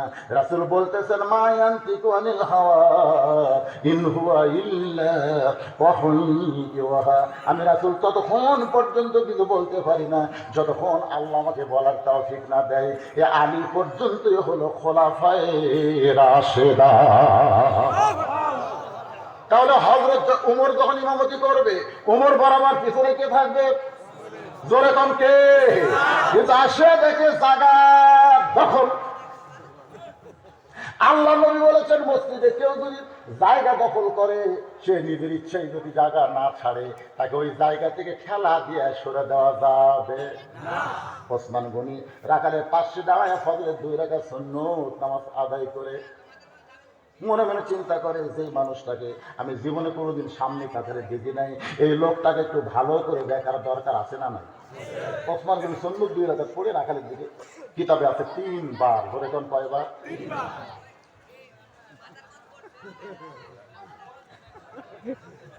মূর্খ লোকের দেখে যদি আপনি বারবার তাকান ওর মেজাজ গরম হবে না? ওসমান গনি 2 বার তাকায় 3টো বার কেবল এরকম করছে, সাথে সাথে রাখা, জীবনে কোনদিন মানুষ দেখো না, একই মানুষের দিকে বারবার তাকাও। ওসমান গনি বসা মানুষ দাঁড়ায় থরথর করে কাঁপতেছে। আল্লাহ রাসূল বলেছেন, আমার যত সাহাবী ছিল সবচাইতে নরম কলিজার সাহাবীর নাম হলো ওসমান গনি। ধরে কোন সুবহানাল্লাহ। রাখা যখন চিল্লায় বলে, এই মিয়া, গোটা মসজিদ দমদম করতেছে। রাখাল এত জোরে চিল্লানোর কারণ হলো রাখাল যে কাজ করে সেই কাজটাকে আস্তে ধীরে চলবে। আপনি গরু ছাগল চালাতে যায়, আপনার গরু যদি তারা আবাদের দিকে যায়, আপনি যদি বলেন বাবা গরু ওইদিকে যাস না বাবা, ওইদিকে আবাদ আছে, এরকম সুন্দর করে কয়ে দেখেন গরু টেরাবেই না, আপনাকে খেয়ালি করবে না। যেই বলবেন এই গরু, এই দেখ আমার হাতত লাঠি আছে, গরু কিন্তু মানুষের চাইতে ভালো শোনে, ও কিন্তু ঘাড় কাট করে তাকায় লাঠি ঠোকান দেখে ও আবার ফিরে আসবে। আল্লাহ রাসূল বলেছেন, প্রত্যেকটা অভিভাবককে আল্লাহর পক্ষ থেকে রাখালের দায়িত্ব দিয়ে প্রেরণ করা হয়েছে। রাখালের দায়িত্ব দেওয়া হয়েছে। আমরা এখানে যারা অভিভাবক আছি আমাদের সকলের উপরে রাখালের দায়িত্ব আছে না নাই? এখন আপনি চিন্তা করতেছেন, হুজুর আমার তো গরু ছাগল নাই, আমি কিসের রাখালি করব? আপনি চোখ বন্ধ করে দেখেন আছে। আপনি যদি 2 চোখে দেখবার না পান তাহলে চোখ বন্ধ করেন, চোখ বন্ধ করে দেখেন আপনার বাড়িতে একটা গাই আছে। গাই বোঝেন? যে গাই দুধ দেয় তার নাম কি? গাভী। আপনার বাড়িতে একটা গাভী আছে। আপনি চোখ বন্ধ করে দেখেন আপনার বাড়িতে একটা আইডিয়া গরু, ষাঁড়। আমরা কই ষাঁড় খালি সবসময় দৌড়ি করে, দড়ি ছেড়ে, দড়ি ওইকে দামরা দড়ি ছেড়ে লাকড়ি দিয়ে রাখা লাগে। আপনি চোখ বন্ধ করে দেখেন আপনার বাড়িতে একটা বকনা আছে। গাড়ি হলো আপনার বউ, আগে হলো আপনার ছেলে, আর বকনা হলো আপনার মেয়ে। রূপক করতে একটু চোখ বন্ধ করে দেখেন আপনি বাবা হিসাবে, অভিভাবক হিসাবে এই 3 জনের রাখালি করার দায়িত্ব আপনার আছে না নাই? আপনি কোনোদিন দেখছেন আপনার 22 বছরের ছেলে যে ফুল প্যান্ট পরে ঘুরে বেড়ায়? আপনি কোনোদিন দেখছেন? এই বাপ, আপনি কোনোদিন দেখছেন উনি যে ফুল প্যান্ট পরছে হাঁটুর দিকে ছাড়া কেন? আর ফুল প্যান্ট দেখতে পুরান আবার নতুন দেখা যায় কেন? এত টাইট ফুল প্যান্ট পরছে, সামনের জিনিস বাইক থেকে বোঝা যায় টোপলার মতন দেখা হয়ে আছে। আপনি কোনোদিন দেখছেন যে আপনার ছেলে ফুল প্যান্ট এত টাইট পরেছে যেটা পরার কারণে পিছনে কামরাঙ্গার দাগ দেখা যায়? আপনি কোনোদিন খেয়াল করেছেন আপনার ছেলে সকালবেলা করে গেল, সন্ধ্যার সময় বাড়িতে আসতেছে? আপনি কোনোদিন দেখেছেন আপনার ছেলে টাকনুর তলে ফুল প্যান্ট গেছে? কোনোদিন দেখছেন আপনি? আপনি দেখবেন না? আপনার ছেলে, আপনি বাবা কি দেখেন, ওকে ডাকবেন নান্নু মান্নু খোকা, খুব সুন্দর করে ডাকবেন। যে এরকম লোকমান আলাইহিস সালাম তার ছেলেকে বলেছে, ইয়া ইবনি, খুবই সুন্দর বাবা, একটু আসো তো। যে আপনার কাছে আসলো, আপনি জিজ্ঞাসা করলেন, বাবা এই ফুল প্যান্ট পরে সকালবেলা বার হয়ে যাস, সন্ধ্যার সময় বাড়ি আসিস, পেশাব করিস না? সুন্দর করে বলবেন, করি তো আব্বা। তো কেমনি করিস আমাকে একটু দেখাতো। তখন বলতে, আব্বা এইটা পরে তার বসা যাবে না, আমি খাড়া হয়ে পেশাব করি। যেই বলছে দাঁড়ায় পেশাব করি, সঙ্গে সঙ্গে আপনার বড় দরকার, একমাত্র জানোয়ার ছাড়া কেউ দাঁড়ায় পেশাব করে না। ধরে কোন কথা ঠিক? আমার সন্তান হয়ে দাঁড়িয়ে পেশাব করলে যা মাদ্রাসা যা, এই জায়গার নাম কি, হাজরাবাড়ি মাদ্রাসা যা, দেখায় যা। 6 বছরে আব্দুল্লাহ, 7 বছরে পেশাব খানার যায়। আমি মানুষের মোহতামিকে ডাক দিলাম, হুজুর এই আব্দুল্লাহ পেশাব করে কাশে কেন, ওরা কাশের সিরাপ খেলেন। আমার তাই, হুজুর এটা আসল কাজ না, তো এটা আসল কাজ না হুজুর, এটা কাশের অভিনয়। আমি পেলাম পেশাব করার যে অভিনয়, তুমি বার হন জিজ্ঞাসা করে। আব্দুল্লাহ বের হয়ে এসে বললাম, ফের আব্দুল্লাহ পেশাব করে যা কাশিস কেন?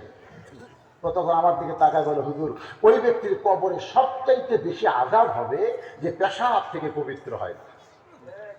7 বছর ছেলে আমাকে কবরের কথা বলতেছে, ওই ব্যক্তির কবরে সবচেয়ে বেশি আযাব হবে যে পেশাব থেকে নিজকে পবিত্র করে না। আমি বললাম, পবিত্র করার মধ্যে কাশার সম্পর্কে কি? বলে, হুজুর পেশাব শেষ হওয়ার পরে আমার মন বলতেছে যদি কিছু আটকা থাকে, যদি ওই লল, ওটার নাম তো লল, ললের মধ্যে যদি আটকা থাকে, এই বলে একটা কাজ দিলাম, দেখে সামান্য বের হয়েছে, আমার মনে হলো আরো আছে, আবার একটা কাজ দিকে আর বের হয়নি, আমি খরচ করলাম। আমি বলি, আব্দুল্লাহ এখন কি করবি? বলে, ওযু করবো। ওযু কেন করবি? বলে, হুজুর আপনি জানেন না আমরা আল্লাহর কোরআন পড়ি, যেটা ধরতে গেলে নিজের শরীর পবিত্র করতে হয়। কি শিক্ষা দেওয়া হচ্ছে, সুবহানাল্লাহ করবেন না? তুমি যে 22 বছরের ছেলে ডাঙায় পেশাব করো, আপনারা একটা কথা শোনেন যুবকেরা, যারা ডাঙায় পেশাব করেন, আপনাদের পেশাব কিন্তু নিংড়ে না। যখন মনে করছেন পেশাব শেষ, এই মনে করে আপনি চেন তুলিছেন, তারপর থেকে টপ টপ টপ টপ করে ভরতেছেন। আপনার যে ফুল প্যান্টের তোলা একটা জাঙ্গা নাই, জাঙ্গা আপনার কি কন আন্ডার প্যান্ট, ওই প্যান্টটা ভিজে গেছে। ছোট ছেলে পেশাব করার সাথে সাথে করে প্যান্ট দেওয়া, ছোট ছোট। আমি দেখছি আমার এক নাতি আছে, পেশাব করাও সারা আর কান্নাও সারা, মানে পেশাবের উপর বেশিক্ষণ থাকতে পারে। তখন মা দৌড়ে এসে ভিজা কাপড় টান দেয়, পাতা বুঝছে, ওখানে একটা শুকনা কাপড় দেয়, আর কান্দা বন্ধ। ছোট বাচ্চা পেশাব নিয়ে থাকতে পারে না, মা টান দেয়। কিন্তু তুমি 22 বছর ছেলে, তোমার টপ টপ করে পেশাব দিয়ে জাঙ্গা ভিজে যাচ্ছে, ওই জাঙ্গা টান দিবি কে? একসময় ওই ভিজা জাঙ্গাই শুকা গেল, যায় না, শুকা যায় না? ওই জাঙ্গা ভিজা পেশাবের মধ্যে যার বোতল জীবাণু, ভাইরাস, এগুলো তৈরি হচ্ছে। ওই জীবাণুটা এত ছোট, অনুবীক্ষণ যন্ত্র ছাড়া দেখা যায় না। ওইটা আস্তে আস্তে আপনার পেশাবের ছিদ্র যেটাতে পেশাব করছেন, ওই ছিদ্রতে ভিতর দিকে ঢুকে যায় গোড়াতে চিকন চিকন রগ আছে, ওই রগগুলো সব কামড়ে রগগুলো মেরে ফেলে দেয়। কিছুদিন পরে আপনার ওই যুবক ছেলের ওই যন্ত্রটা বাইলে মাছের মতন হবে। আপনি 22 বছর পরে বিয়ে করাবেন, তখন ছেলে কিন্তু বিজ্ঞাপন খুঁজবে না, খালি হারবালের বিজ্ঞাপন দেখবে। ধরে কোন কথা শিখতে নাই, ইন্ডিয়ান হারবাল। যুবকেরা তারাই কোরআনের মাহফিলে এই কোরআনকে লক্ষ্য করে আল্লাহ বলেছেন, ওয়ানুনাজ্জিলু মিনাল কুরআনি মা হুয়া শিফাউ ওয়া রাহমাতুল লিল মুমিনিন। আপনার 17 বছরের একটা মেয়ে আছে, আপনার মেয়েটা প্লাজো পায়জামা পেটিকোটের মতো নশা, সেই পায়জামা পরে টাকনোর উপরে হাই হিল করে কিল করে। আপনি বাবা হিসাবে আপনার মেয়েকে সতর্ক করার দরকার আছে না নাই? রাসূল বলেছেন, ফাতেমা তোমার বাবা আল্লাহর নবী, বিশ্ব নবী, আর সেই অনুযায়ী তুমি জান্নাতে যাবে, এমন চিন্তা যেন করো না মা। ও ফাতেমা, জান্নাতে যদি যাবার চাও, তাহলে জান্নাতের আমল করে তোমাকে জান্নাতে যেতে হবে। ফাতেমার বয়স যখন মাত্র 9 বছর। রে মায়েরা, বোনেরা যারা আছেন পর্দার অন্তরালে, একটু মনোযোগ দিয়ে শোনেন। মাত্র 9 বছর বয়সে ফাতেমা হাতের মধ্যে ছুরি দিয়া মুস্কি মুস্কি হাসতেছে। নবী ঘরের মধ্যে ঢুইকে বের হয়ে গেলেন। নবী দেখলেন ফাতেমা দুইটা ছুরি দিয়া মুস্কি মুস্কি হাসতেছে। নবী আর ভিতরে ঢুকলেন না, নবী বাইরে চলে আসলেন। ফাতেমার চোখটা খুবই চতুর। এই মাত্র বাবা ঢুকতে যায়, বাবা কেন বাইরে যায়, বারান্দায় গিয়া দেখে নবীর চোখটা দর দর করে পানি পড়তেছে। ফাতেমা নবীকে অত্যন্ত ভালোবাসে। কি কারণে কান্দেন বাবা, কি কারণে কাঁদতেছেন? আল্লাহ রাসূল বলে ফাতেমা কান্দার কারণ হলো যে দুনিয়াতে সাজবে মা, আল্লাহ তার আখিরাতের সাজ কমায় দিবে। বেশি ওয়াজ করা লাগে না। যে দুনিয়াতে কাঁদবে মা, যে দুনিয়াতে সাজবে মা, আল্লাহ তার আখিরাতের সাজ কমায় দিবে। সঙ্গে সঙ্গে ফাতেমা হাতের দুইটা চুরি খুলে মাটির ফাইলা দিলেন। যেই মাত্র ফাইলা দিছে, নবী দৌড়ে গিয়ে দুইটা চুরি করে জামার পকেটের মধ্যে ঢুকাইলেন। ফাতেমা বলে বাবা এই চুরি হাতে দেওয়ার কারণে আপনি বারান্দায় কান্না শুরু করে দিলেন, সেই চুরি ফাইলা দিলাম, আপনি কেন করে পকেটের মধ্যে ঢুকাইলেন? রাসূল বলে ফাতেমা এই দুইটা চুরি আমি যত্ন করে রাখবো মা, আমি দুইটা চুরি যত্ন করে রাখবো। আয় আয় তুই আমার কাছে আয়।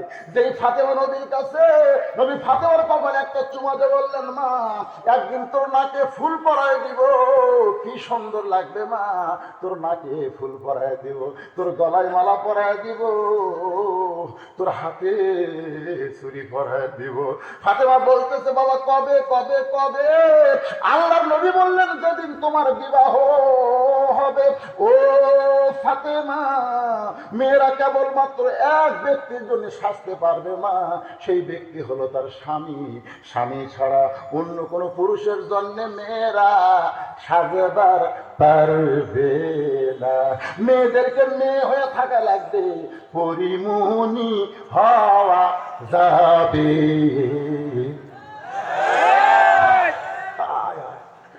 একটা খেল দেখালো রে এইবারে বাংলাদেশের ক্রিকেটারেরা যা ঠকা ঠকছে ভাই।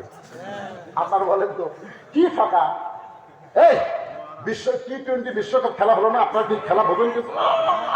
আমাদের টাইগারেরা যাইয়া তা খেললো ভাই। আমাকে একবার বলতে হুজুর বাংলাদেশ তো এই হারে কোনোদিন ঠকে না, এবার ঠকলে কেন? আমি বললাম এই ঠকানোর পিছনে কাম হলো পরিমণি। এই ক্রিকেট খেলা যখন চলতেছিল তখন পরিমণি লঙ্গি ড্যান্স দিছে, তার জন্মদিবসে করে কোন কথা ঠিক কিনা জানিছে? আমাদের যুবক গুলো টাইগার গুলো বিলাই বানাতে 90% মুসলমান দেশে পরিমণি তুমি মদের ভান্ডার নিয়ে ধরা করলা। আমরা মনে করলাম বাংলাদেশ সরকার মাদক বিরোধী আইন করেছে, প্রত্যেকটা নেতা মঞ্চে গিয়া মাদক মুক্ত সমাজ গঠন করতে চায়, তাহলে পরিমণি এত বোতল নিয়ে ধরা পড়লো, আর কয়েক বছর জেল হওয়ার কথা বলে কোন ঠিক। কিছুদিন পরে পরিমণি জামিন পেল, খোলা মাইক্রোতে চড়ে এরকম বাম হাত দেখালো। সবাই তাকায় দেখে হাতের মধ্যে মেহেদি দেখা যায়। অনেকে চিন্তা করে কে জেলখানার মধ্যে মেহেদি ফেলো কোথায়? আমি তখন বললাম ওই জেলখানায় ছিল না, অনেকে রঙ রসের জন্য গেছিল। ধরে কোন কথা ঠিক? ওই যা মশান পাতে ভাই এবার জন্মদিবস পালন করলো, মরদ মানুষের পোশাক লুঙ্গি, লুঙ্গি তাও পুরুষেরা পরে পায়ের টাকনো পর্যন্ত, টাকনোর উপর। কিন্তু পরিমণি ওইটা ঘাস লিরানোর সময়, এখন কিছু ঘাস লিরায় না, তখন লুঙ্গিতে কাঁচা দেয়। এই কাঁচা দেওয়ার মতো লুঙ্গি পরে গোটা বাংলাদেশের যুবকদের মাথা নষ্ট করে একটা পায়ে তারা করলো। ধরে বলেন কথা ঠিক কিনা? আমার মা বলে যারা পর্দার অন্তরালে একটু মনোযোগ দিয়ে শোনেন মা, আপনারা অবশ্যই সাজতে পারবেন, সাজা কোনো নিষেধ না, কিন্তু সাজতে হবে রাত্রে বেলায় শুধুমাত্র স্বামীর জন্যে। আল্লাহ রাসূল দেখতেছে উম্মাহাতুল মুমিনিন আয়েশা গভীর রাত্রে উঠে সাজতেছে। যখন নবীর সঙ্গে বিয়ে হয়েছে তখন 6 বছর, নবী যখন ঘরে নিয়েছে তখন 9 বছর, যখন 18 বছর বা আয়েশার বয়স তখন নবী দুনিয়া থেকে বিদায় নিচ্ছে। এই যে 9 থেকে 18 এই কয় বছর নবীর সঙ্গে ছিল? কয় বছর? 9 বছর। একদিন গভীর রাত্রে মা আয়েশা সাজতেছে, নবী আমার আলো আলো বাড়ায় সাজো, সুন্দর করে সাজো। আয়েশা বলে রাসূলুল্লাহ আপনি কি বেজার না? আপনি আল্লাহর নবী, সঙ্গে সঙ্গে নবী জানলা বন্ধ করে দেয়, দরজা বন্ধ করে দেয়। আয়েশা বলে, ইয়া রাসূলুল্লাহ, আপনি আল্লাহর নবী, দরজা জানলা বন্ধ করলেন? বলে, তোমার চেহারা দেখে আমার নবী নাই, আমি হলাম স্বামী আর তুমি আমার বিবি। মা আয়েশার সাজে লাভ দৌড়ে এসে নবীর বুকের মধ্যে ঢুকে বলে, আল্লাহ আল্লাহ, আমার নবী শুধু বিশ্ব নবী নয়, আমার নবী হলেন পৃথিবীর 1 নম্বর স্বামী। ধরে কোন সুবহানাল্লাহ। বুকের মধ্যে এসে তখন কথা, আমার নবী হলেন 1 নম্বর স্বামী। তখন নবী আস্তে করে পিঠের উপর একটা চাপ মারছে। কি কথা, খালি নবী স্বামীর দিকে উঠছে, স্বামীর দিকে যেই চাপ মারছে, আল্লাহ কয়, জিবরাইল আর বসে থাকিস না, কোরআনে আয়াত না, নবীর কাছে যা। ফেরেশতা জিবরাইল বলে, আল্লাহ কি হয়েছে? বলে, নবী ঘরের মধ্যে যে কাম করছে, এই কামে আমি আল্লাহর আরশ খুশি হয়ে গেছে। তোরে কথা ফেরেশতা জিবরাইল বলতেছে, আল্লাহ নবী ঘরের মধ্যে কি করলো? আল্লাহ কয়, তোরা তো খবর নেওয়ার কি দরকার, এই কোরআনে আয়াত নিয়ে নবীর কাছে যা। ফেরেশতা জিবরাইল আল্লাহর কোরআনের আয়াত নিয়ে নবীর ঘরের পাশে দাঁড়ায় বলে, আসসালামু আলাইকা ইয়া রাসূলুল্লাহ। সঙ্গে সঙ্গে নবী চমকে উঠছে। আয়েশা বলে, হুজুর আপনি চমকে উঠছেন কেন? বলে, আয়েশা রে, ফেরেশতা জিবরাইল আমারে সালাম দিছে। আয়েশা বলতেছে, এটা একটা সালাম দেওয়ার সময়? আসলে হুজুর আপনার আল্লাহ কি, এই কিভাবে আপনি আমার বুকের মধ্যে নিয়ে আসেন, আর কি মজা পাচ্ছি, আর সেই সময় ফেরেশতা। আল্লাহ রাসূল ডাকতে বলে, আয়েশা, এই মুহূর্তে জিবরাইল যখন আইছে, তখন অবশ্যই ভালো কোনো খবর আছে। নবী ডাকতে বলে, জিবরাইল খবর কি? জিবরাইল বলে, হুজুর ঘরের মধ্যে কি আমল করতেছেন? আমি জিবরাইল জানি না, তবে এই আমলে আল্লাহ বড় খুশি হয়ে গেছে। নবী ঘরের মধ্যে কোরআন পড়তেছে, নবী ঘরের মধ্যে সেজদায় আছে, নবী ঘরের মধ্যে নিজের বউকে বুকের মধ্যে নিয়েছে। এখান থেকে প্রমাণ হলো, স্বামী যদি তার বউকে বুকের মধ্যে নেয়, আল্লাহর আরশ খুশি হয়ে যায়। আপনারা দেহারে সুবহানাল্লাহ কখন? মাশাআল্লাহ। কিন্তু মা বোনেরা তো সুবহানাল্লাহ বলতেছে না। এই সময় এই ওয়াজ করলেন কেন?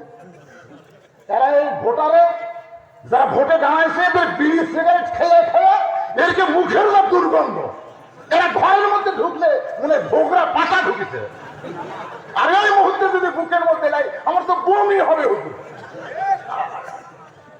আমি স্বামীদের বলবো, ভাই বিড়ি সিগারেট যদি খান, বাইরে আতর দিয়া কুলি করবেন, আতর দিয়া কুলি করে তারপরে যাবে। যদি খান, তাহলে মুখের এই দুর্গন্ধ দূর করার কথা ইসলামে আছে না নাই? নবী বললেন, জিবরাইল কি খবর?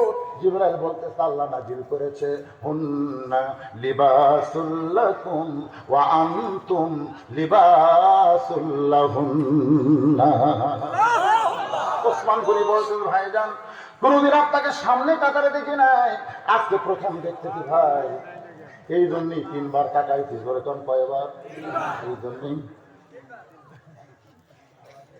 রাখাল বলতেছে, দেখাই দা, আমি বারান্দায় নামাজ পড়ি, আমার ঠেকাও পড়েনি সামনে আসা, কিন্তু শুধু আজকের দিনে দেখার জন্য আইছি। আজকে দেখা হয়ে গেলে কাল থেকে আমি আসবো না। ওসমান গনি বলতেছে, কি বললেন? বলে, খালি দেখার জন্য আইছি, আজকে দেখা হলে কাল থেকে আমি আসবো না। ওসমান গনি বলতেছে, ভাই আজকে আপনার দেখা হবে? বলে, অবশ্যই হবে। ওসমান কান্দার বলে, ভাইজান আপনি কি ইমানদার, আজকে সামনে কাতারে এসে আপনি দেখতে পাবেন, অথচ কয়েক বছর হলে আমি সামনে কাতারে নামাজ পড়ি, এখন পর্যন্ত আমার দেখা হয়নি। ওসমান গনি কয়েক বছর হলে সামনে কাতারে নামাজ পড়ে, এখন পর্যন্ত দেখা হয় নাই। ওসমান গনি যারা দেখতে চায়, তিনি হলেন নামাজের মালিক আল্লাহকে। আনতা আবুদুল্লাহ, আল্লাহ রাসূল বলেছেন, আনতা আবুদুল্লাহ কাআন্নাকা তারাহু ফাইন লাম তাকুন তারাহু ফাইন্নাহু ইয়ারাকা। যখন তুমি ইবাদতের মধ্যে শামিল হবে, ইবাদতের মালিক আল্লাহকে তুমি দেখতে পাবে। আল্লাহ যদি দেখা সম্ভব না হয়, আল্লাহ যে তোমাকে দেখতেছে, এই বিশ্বাস তোমার কলিজার মধ্যে আসবে। তাহলে মসজিদে আমরা যখন নামাজ পড়তে যাই, আমাদেরকে দেখে কে? আরো জোরে বিশ্বাস করেন আপনারা? আমার এক চাচা গ্রাম সম্পর্কে 4 হাতা গামছা গাওয়ার দিয়ে মসজিদে আসতেছে, জোহর নামাজ পড়বে। গামছা কয় হাত? 4 হাতা গামছা গায়ের মধ্যে দিয়ে মসজিদে আসতেছে। আমি বললাম, চাচা এই গামছা গায়ে আল্লাহর ঘরে আসতেছেন, আমার চাচা বলতে যে ফতুয়া দে, ফতুয়া দে, নামাজ হবে না, ফতুয়া দে। আমি বললাম, চাচা এত গরম হতেন? আমি শুধু বলতেছি গামছা গায়ে মসজিদে আসতেছেন, এই কথা শুনে আপনি এত গরম হলেন কেন? আমার চাচা বলতেছে, এই জন্যই তো সরকার তো রূপ দিতে পারে না। আচ্ছা, আমি গামছা গায়ে মসজিদে আসতেছি, তোর বাসটা কোন জায়গায়? আমি বললাম, চাচা এই গামছা গায়ে আপনি বিয়ের বাড়ি যাওয়া পারবেন? আমার চাচা কয়, তুই কি মনে করেছেন ফকির? এই তুই কি মনে করেছেন ফকির? এই বছর আমি 5টা পাঞ্জাবি বানাচ্ছি, আমি বিয়ের বাড়িতে গামছা গায়ে যাবো কেন? আমি বললাম, চাচা এই গামছা গাইতে আপনি জামাইয়ের বাড়ি যাওয়ার পারবেন? আমার চাচা বলতেছে, ওয়াজ করে করে তোর মাথা নষ্ট হয়ে গেছে, জামাইয়ের কি দাম নাই? জামাইয়ের বাড়ির শ্বশুর কোনোদিন কি গামছা গায়ে যায়? আপনি বিয়ের বাড়ি যাওয়ার পারবেন না, আপনি জামাইয়ের বাড়ি যাওয়ার পারবেন না। পৃথিবীর শ্রেষ্ঠ জায়গা আল্লাহর ঘর, আপনি সেই ঘরে গামছা গায়ে কেন আসবেন? যদি আপনার পাঞ্জাবি না থাকতো সেটা ভিন্ন কথা, কিন্তু এই বছর আপনি 5টা পাঞ্জাবি বানাইছেন। লেবাসুত তাকওয়া, যখন আল্লাহর কাছে যখন আপনারা ধরা দেবেন, ওই সময় একটা শালীন পোশাক পরা লাগবে। সুবহানাল্লাহ জোরে কর। ওসমান গনি বলতেছে, ভাইজান কয়েক বছর সামনে কাতারে নামাজ পড়ি, এখন পর্যন্ত দেখতে পাই নাই, আপনি আজকাল দেখবা। রাখাল বলতেছে, তোমার চোখে এখন সমস্যা আছে, যার কারণে তুমি দেখতে পাও না। আজকে তুমি আমার হাত ধরো, আমি নিজেও দেখব এবং তোমাকেও দেখায়া দিব। রাখাল কাকে বলতেছে? ওসমান গনিকে বলতেছে, তুমি আমার হাত ধরো, আমি নিজেও দেখব এবং তোমাকেও দেখায়া দিব। এমন সময় আল্লাহর কোরআন সব সমস্যার সমাধান দিতে পারে আল কোরআন। এটাকে আপনারা বিশ্বাস করেন? তাহলে আমার সাথে একটা জিকির করা লাগবে, সবচাইতে দামি জিকির। আমি যে বলবো সব সমস্যার সমাধান, আপনারা বলবেন দিতে পারে আল কোরআন। সব সমস্যার সমাধান দিতে পারে আল কোরআন। আল কোরআনের আলো ঘরে ঘরে আলো, কোরআন হাদিস যেখানে আমরা আছি সেখানে দুনিয়ার মুসলমান। সব স্লোগান ঠিক আছে, কিন্তু একটা জায়গা কিঞ্চিত ভুল করছেন। আমি যেই বলছি আল কোরআনের আলো, আপনারা তখন বলছেন ঘরে ঘরে জালো। ঘরে ঘরে না বলে বলতে হবে সারা বিশ্বে জালো। পৃথিবীর সব জায়গায় আল্লাহর কোরআন দরকার আছে না নাই? জোরে আছে না নাই? সব জায়গায় কোরআনের দরকার আছে, কারণ কোরআন হলো সিরাজাম মুনিরা, কোরআন হলো প্রজ্বলিত বাতি। জোরে কোন সুবহানাল্লাহ। আল্লাহর কোরআন বলতেছে, ইয়া আইয়ুহাল্লাযীনা আমানু তাকুল্লাহা ওয়া কুনু মা'আস সাদিকিন। কি বুঝলেন? কি বুঝলেন? এখানে আল্লাহ বলতেছে, যারা আমাকে বিশ্বাস স্থাপন করো, তোমাদের কলিজায় আল্লাহর ভয় যদি সবসময় ধরে রাখতে চাও, তাহলে একজন সাদিকিন সত্যবাদী আল্লাহওয়ালার দলবদ্ধ হও। এ কথা কার? মা মা মানে কি? সাথী। সাথী মানে কি? সাথী মানে তার দলে যাও, তার সাথে যাও। আজকে আমরা কার দলে আছি?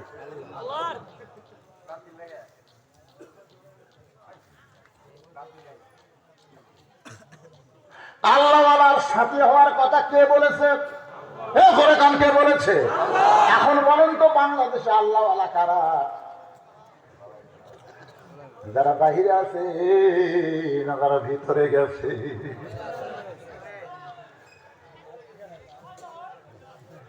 চিন্তা করতেছেন না? কারা আল্লাহ রে? বাইরে বিলায় না ভিতরে বিলায়? বাহিরে যারা, তারা তেল তেলা। আমি যখন ওয়াজ করি তখন মিন শারিল ওয়াসওয়াসের খান্নাস, আর বাড়ি থামার একটা খান্নাস আছে। বাড়ির খান্নাস হল আমার বউ। ওয়াজ বের হওয়ার সময় বলতেছে, কোথায় যাবেন? আমি গেলাম মুখ জায়গায়, দেখে শোনা ওয়াজ করবেন, দেখে শোনা ওয়াজ করবেন। পাগলের মতন যেন ওয়াজ করে না। আগে দেখবেন পুলিশের গাড়ি, র্যাবের গাড়ি, বর্তমান সরকারি কিন্তু ক্যাডার, এরা কি মঞ্চে আছে? এগুলো যদি থাকে তেল তেল ওয়াজ করবেন। ওয়াজ করে তোমার বাড়িতে আসবার ঘরে। আমি বললাম যদি এগুলা থাকে কি করা লাগবে? ঠিক আছে ওয়াজ করবে। আমি আমার বউকে বললাম কপালে চুমু দিয়ে, আমার বউয়ের কপালে একটা চুমু দিলাম। বউ বলে আমার কথাই কি খুশি? আমি বললাম না। তাহলে চুমা দিলাম কেন? আমি বললাম জীবনের শেষ দেখা দেখো, আর হয়তো দেখতে পাবা না। আমার বউ বলে স্বামী গো, এর আগে পুলিশ আপনাকে কয়েকবার ধরছে, আপনাকে প্রত্যেকবার ছেড়ে আনা হয়েছে, তাহলে শেষবারের কেন দেখা লাগবে?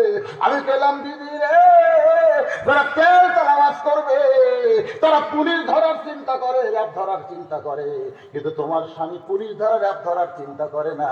তার করে যাইছে কোনো সময় আজরাইল ধরতে পারে, যে কোনো সময় কে ধরবে? আরো জোরে জোরসে বলুন আছে চিন্তা। কি মশান, সেই রকম চাকা, পিছনের চাকা এইরকম মোটা মোটর সাইকেলের, আর সামনে পাশা উঠছে। এখন যে মোটর সাইকেলের পিছনে বসবেন, ওটা কি জন্য উঁচা করতে জানেন? মেয়ে মানুষের যদি দিলেন আপনি ক্লাস, আমি আপনার দিকে হাইলিয়ে গেছি, হাইলে মজা ভাই। আমি এরকম আমার গাড়ি যাইনি, তারপর বলে হুজুর মোটর সাইকেলে চলে। আমি যেটার থেকে টাকা সেটার পাশা উঠছে। আমি বলি কেন ভাই এরকম কেন? এখন এটাই চলতেছে। ফেসবুকে দেখছে ভাইরাল হয়েছে, এই মোটর সাইকেলে এই এই এই করতেছে, ঠিক বেদি করতে, হঠাৎ পড়ে গেছে। পড়ে না? পড়ে না? 2000 ইমরান এই সরকার, এখন তো আর ক্ষমতা নাই। ইমরান এই সরকারের নাম শোনেনি? ইমরান এই সরকার, ওর আশেপাশে পুলিশ ঘুরতেছিল, মনে হয় বাংলাদেশের মন্ত্রী হয়ে গেল। ওর তা মোশান হচ্ছিল ভাই। আমি নড়াইলের চৌরাস্তায় আমার ওয়াজ, নড়াইল জেলার ওই যে মাশরাফি এক্সপ্রেস, ওর চৌরাস্তায় আমার ওয়াজ করবার গেলে আমাকে পেপার বের করে একটা দিল, হুজুর দেখেন নড়াইলের খবর। আমি নড়াইলের খবরে হেডলাইনে দেখলাম ফাঁসির মিছিল করতে এসে 2 যুবক মরে গেল। কিসের মিছিল? ওখানে একটা ফাঁসির মিছিল হয়েছে, ফাঁসি চাই ফাঁসি চাই, 2000 যুবকের মিছিল হয়েছে। মিছিল শেষ করে 2 যুবক মোটর সাইকেল দিয়ে যাচ্ছে। এক মুরব্বী বলতেছে দেখা শোনা যা, দেখা শোনা যা। তখন বলতেছে আপনার চোখ নাই, আপনি দেখা শোনা যান। মুরব্বীর কথা এলাও করেনি। ওরা 2 জন ওই চৌরাস্তার উত্তর দিক থেকে দক্ষিণে যাচ্ছে, আর পূর্ব দিক থেকে পশ্চিমে হানিফাও অমা আনামিনাল মুশরিকিন, মানে হানিফ নামে একটা বাস আসতেছে। ওই হানিফ বাস কিন্তু সব জায়গা ব্রেক করে না, জোরে কোন কথা ঠিক। ওই কিন্তু 2-4টা মূল্য ব্রেক করে না। ওরা কেবল মোটর সাইকেল তুলিছে, ওই হানিফ আসে হানিফাও অমা আনামিনাল,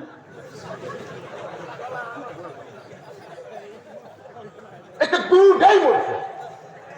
এখন পেপারের হেডলাইন হলো ফাঁসির মিছিল করবার আসা মরিয়া গেল। কে কখন মরবো এইটা আমরা কেউ জানি না, বড় বড় কথা ঠিক ছিল। মিছিল পাশ করে হাসতেছে, উমুকের ফাঁসি হলো, উমুকের ফাঁসি হলো, উমুকের ফাঁসি হবি। আমি 4 সালে গিয়ে বললাম ভাই কি এতক্ষণ ধরে এই মিছিল জিকির করতেছে, 1-2 কাপ চা দাও। তো বলে হুজুর আপনি তো ওই দলের, আপনি আমার চা খেলাবেন কেন? রাতকে খিলাবো ভাই, খাও। যখন চা খাচ্ছে তখন বললাম অমুকের ফাঁসি হলো, অমুকের ফাঁসি হবে, কিন্তু তোমার তবে আমার কি হবে? আমি বললাম তোমার মৃত্যু হবে, ফাঁসির তারিখ আছে, মরার কোনো তারিখ নাই। জোরে করে কথা, ফাঁসির তারিখ আছে, অমুক তারিখে ফাঁসি হবে। ওই ফাঁসির আগে তওবা তাসবিহ যা আছে সব পড়ে মাছ চাইয়া তারপরে ফাঁসির দড়ি যখন গলার দিবি তখন লা ইলাহা ইল্লাল্লাহ মুহাম্মদ রাসূলুল্লাহ কয়ে ওর দুনিয়া থেকে ফাঁসি কার্যকর হবে। তোর মরার সময় কলমার গ্যারান্টি কি?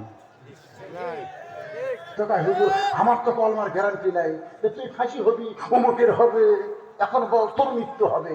এই মৃত্যু আর ফাঁসির মধ্যে ভালো কোনটা? উনি তখন বলতে হিসাব করে দেখলে তো ফাঁসি ভালো।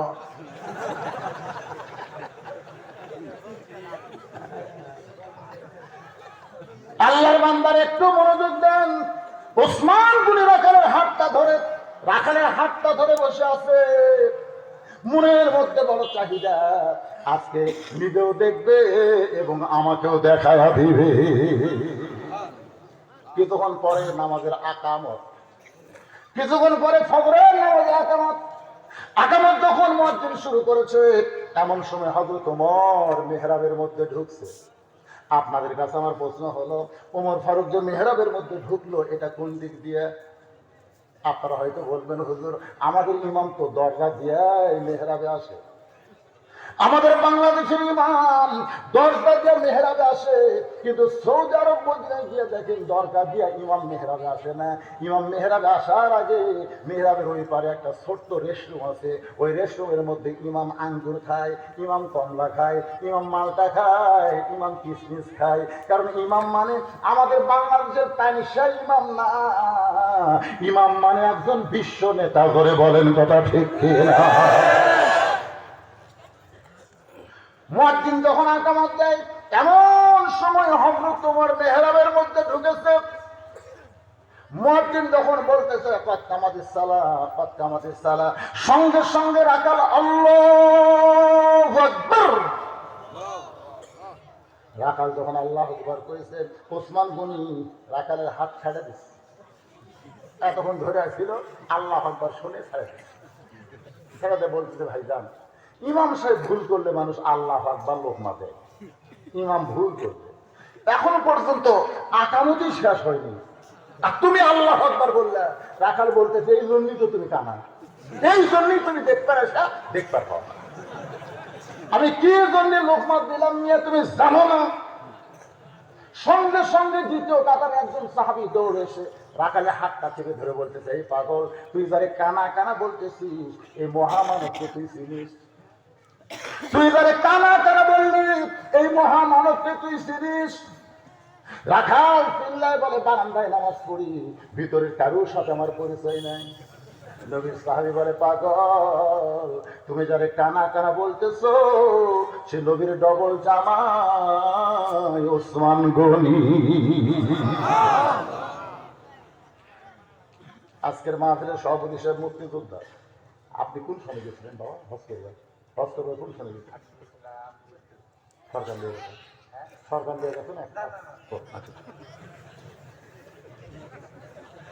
14 সনে আজকের মাহফিলের সভাপতি হজে গেছে।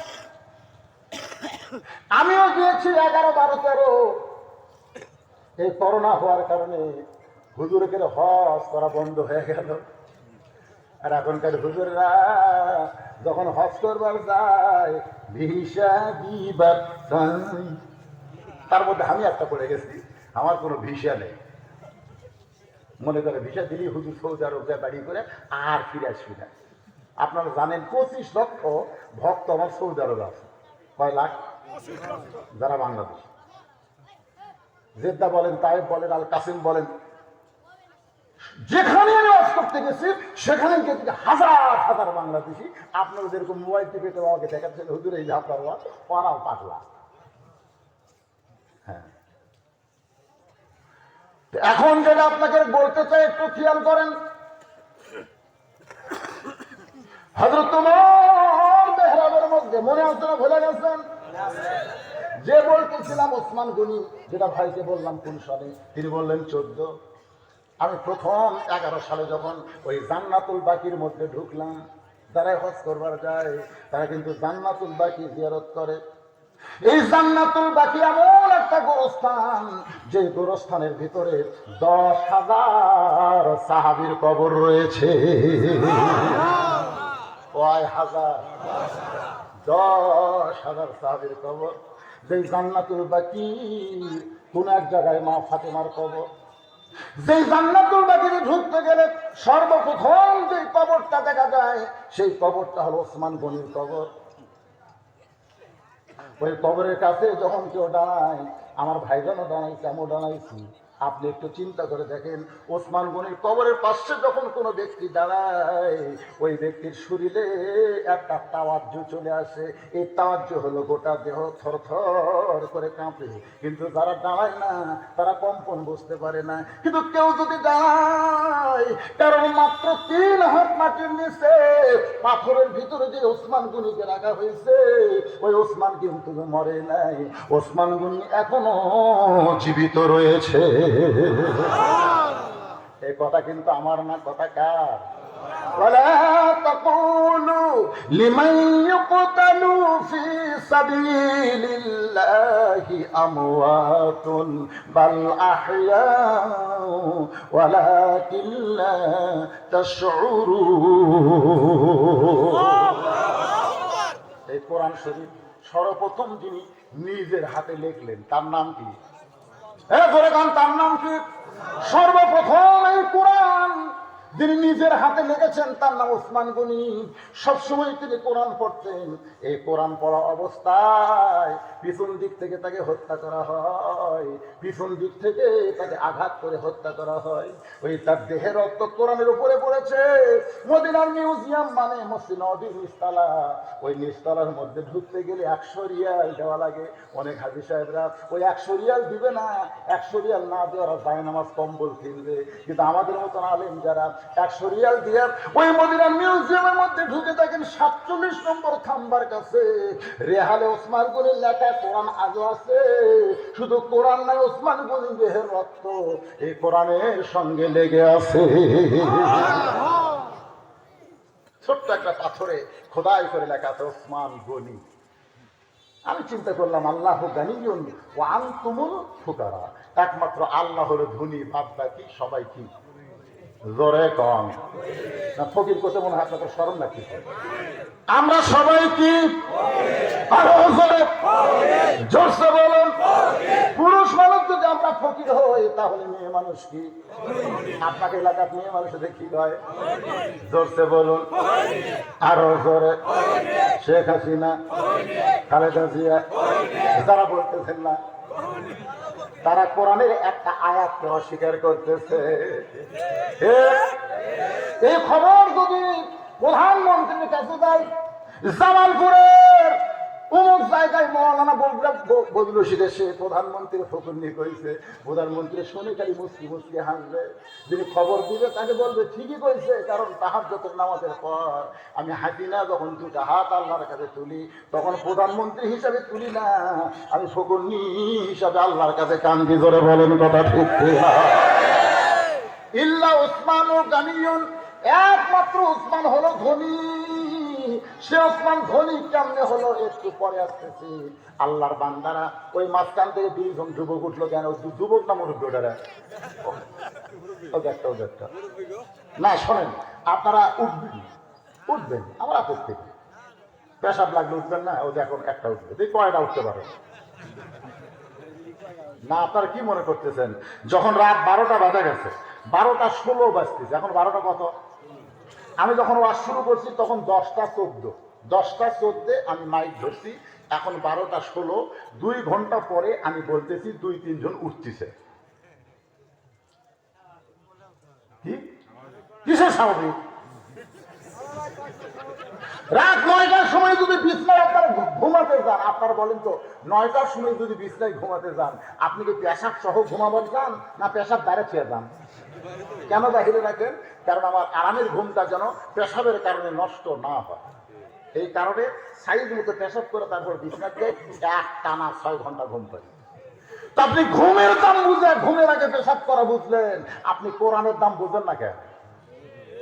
কোরআনের ওয়াজ শোনার আগে পেশাব করে তারপরে মাহফিল আসা লাগবে, এক টানা 6 ঘন্টা শোনা লাগবে। ওঠেন কেন?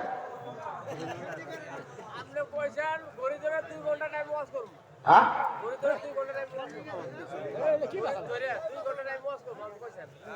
ঘড়ি ধরে কয় ঘন্টা আছে? 2 ঘন্টা শেষ, মানে আরো 2 ঘন্টার কথা পাগলা হয় না। আমি আপনারা উঠবেন, আমি উঠবো। আমি সভাপতি সাহেবকে বলবো আমার ডায়াবেটিস ভাই, ডাক্তার কাছে 1 ঘন্টার বেশি ওয়াজ করা যায় নাই। ওয়াজ যা বক্তারা করে নিচের দিকে থাকে লেগে পেশাব বড় হয়। আমাকে বলতে পেশাব আজকে 2 ওয়াজ করলে আপনার কিডনি ড্যামেজ হবে। আমি এখন সভাপতি বলি 2 ঘন্টা হচ্ছে, আপনি 5 মিনিট করলে মাইক ধরেন, আমি পেশাব ছাড়া ওজন করে আবার আসছি। আপনারা কি বসে থাকতেন? সবাই বলবেন না না, যে বক্তা ওয়াজ করতে করতে পেশাব করার যায়, এই বক্তা হলো কেন? মানে বক্তা পেশাব করবার গেলে আপনাকে খারাপ লাগবে, কিন্তু আপনারা ওয়াজ শুনতে শুনতে ওঠেন কেন? এই মুহূর্তে যে কথাগুলো আসতেছে কত গুরুত্বপূর্ণ, একটু মনোযোগ দিয়ে শুনবেন। ওসমান গনি একমাত্র ধনী হলেন। আল্লাহ রাসূল বললেন ইল্লা উসমান গানিয়ুন সাহাবীরা বললেন, ইয়া রাসূলুল্লাহ, ওসমান কেমনে জ্ঞানী হলো? আল্লাহ নবী বললেন, তাহলে শোনো। আমি নবী বসে আছি মসজিদে নববীতে, এমন সময় একজন সাহাবী এসে আল্লাহ নবীকে বললেন, ইয়া রাসূলুল্লাহ, আজকে কয়েকদিন হলে খাওয়া দাওয়া নাই, আল্লাহর হস্তে একটু সাহায্য। সঙ্গে সঙ্গে নবী এভাবে আমার দিকে তাকান, এভাবে জুব্বাখানা উঠাইলেন। সাহাবী তাকায় দেখে ক্ষুধার জ্বালায় নবী পেটে পাথর পেতে বসে আছে। কান্দে সাহাবী কান্দে, এত ক্ষুধা নিয়ে নবীর কাছে এসেছি, কিন্তু পেটে তো পাথর বাঁধি নাই। যখন সাহাবী যাবার চাই, আল্লাহ নবী বললেন, আম্মা সাইলা ফালা তানহার, সাইলকারীকে ফিরান যায় না রে, আয় আয় আয়, তুই আমার কাছে বস। নবীর কথা মতো সাহাবী নবীর কাছে বসলেন। নবী ডাক দিলেন, আলী। সঙ্গে সঙ্গে আলী দৌড়ে এসে বলে, লাব্বাইক ইয়া রাসূলুল্লাহ। আল্লাহ নবী বলেন, আলী রে, তোমার ভাই আজকে 3 দিন হলে খাই নাই। আলী বলতে, হুজুর, আমিও 4 দিন হলে খাই নাই, আমার এটাই লাভ কি? নবী বলেন, আলী, লিখতে পারি না, এই জন্যই তোমার ডাক দিলাম। আলী রে, ওসমান গনির কাছে 2000 টাকার অঙ্ক বসে একটা চিঠি লেখো, আর চিঠি নিচে আমার নামটা লিখে দাও। নবীর কথা মতো হযরত আলী চিঠি লিখলেন ওসমানের কাছে, ওই সাহাবীর স্মরণে। চিঠির মধ্যে 2000 টাকার অঙ্ক বসায় দিয়া চিঠির নিচে আল্লাহর নবীর নাম লিখে ওই গরিব সাহাবীর হাতে দেয়। গরিব সাহাবী ওসমান গনির কাছে গিয়া দেখে ওসমান গনি কেশিয়ারের সঙ্গে ঝগড়া করতেছে, কেশিয়ারের সঙ্গে ঝগড়া করতেছে। কিছুক্ষণ পরে ওসমান গনি বলে, কেশিয়ার, কি হিসাব করো? এই 4 আনা গেল কোথায়? 4 আনা হিসাব না দেওয়া পর্যন্ত তোমার কিন্তু ছুটি নেই। গরিব সাহাবী সিঁড়ির দিকে তাকে চিন্তা করে, 2000 টাকার অঙ্ক বসে দিচ্ছে, 4 আনার জন্য যেই বেটা কেশিয়ারকে ছাড়া দেয় না, এ কোনোদিন 2000 টাকা দান করবে না। নবীর কাছে গিয়ে বলে, রাসূলুল্লাহ, আপনি দিবার পারবেন না ঠিক আছে, কিন্তু এমন কৃপণের কাছে আমার কেন পাঠালেন যে 4 আনার জন্য কেশিয়ারকে ছাড়ে না? আল্লাহ নবী বলেন, তুমি কি চিঠিখানা দিছো? বলে, দেওয়ার পরিবেশ পাই নাই। আল্লাহ নবী বলেন, আবার যাও। নবীর কথা মতো গরিব সাহেব ওসমান গনির দরবারে গিয়ে দেখে কেশিয়ারের কপালটা ঘাম টপ টপ করে পড়তেছে। আর ওসমান গনি কিছুক্ষণ পরে বলতে, 4 আনার হিসাব দে, হিসাব না দেওয়া পর্যন্ত তোর ছুটি নাই। গরিব মনে মনে চিন্তা করে, আবার নবীর কাছে গেলে নবী আবার ওসমানের কাছে পাঠায় দিবে। না খাইয়া বসে থাকা ভালো, কিন্তু না খাইয়া ঘোরা ভালো। কিন্তু না খায়া ঘোরা ভালো নাকি? গোপন পথটা যখন পলাবার চায়, পথের মাথায় হযরত আলী দাঁড়ায় আছে। কে দাঁড়াইছে? আসাদুল্লাহিল গালিব হযরত আলী। ছোট বাচ্চার মতন কান্দের ভাইয়ে, তোরে যে চিঠি লিখে দিলাম, চিঠির টানে তুই 2000 টাকা পাবি, সেখান থেকে লেখার জন্য আমাকে 2টা দিরহাম হাদিয়া দে। আমার হাসান হোসেন না খেয়ে আছে ভাই, 2টা দিরহাম কি তুই আমার হাদিয়া দিবার পারবে না? তো হেব্বু আনতো হাদ্দু। গরিব বলে, আলী রে, তোমার লেখা চিঠি আমার পকেটের মধ্যে আছে। আলী কান্দার বলে, ওসমান গনির কাছে যাও না?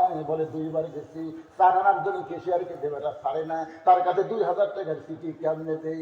আলী চিৎকার করে বলে, সাহাবী, তুমি কি আল্লাহর নবীকে মানো না? বলে, 100 বার মানি। তাহলে চিঠি দেওয়া লাগবে, কারণ নবী যেগুলো কাম করে নবী করে না, সব কাজ আমার আল্লাহ করা। আলীর ভয়ে গরিব সাহাবী ওসমান গনির দরবারে যায়, দেখে ওসমান গনি কেশিয়ার 2 জনে আলহামদুলিল্লাহ আলহামদুলিল্লাহ আলহামদুলিল্লাহ জিকির করতেছে। ধরে কারণ সুবহানাল্লাহ।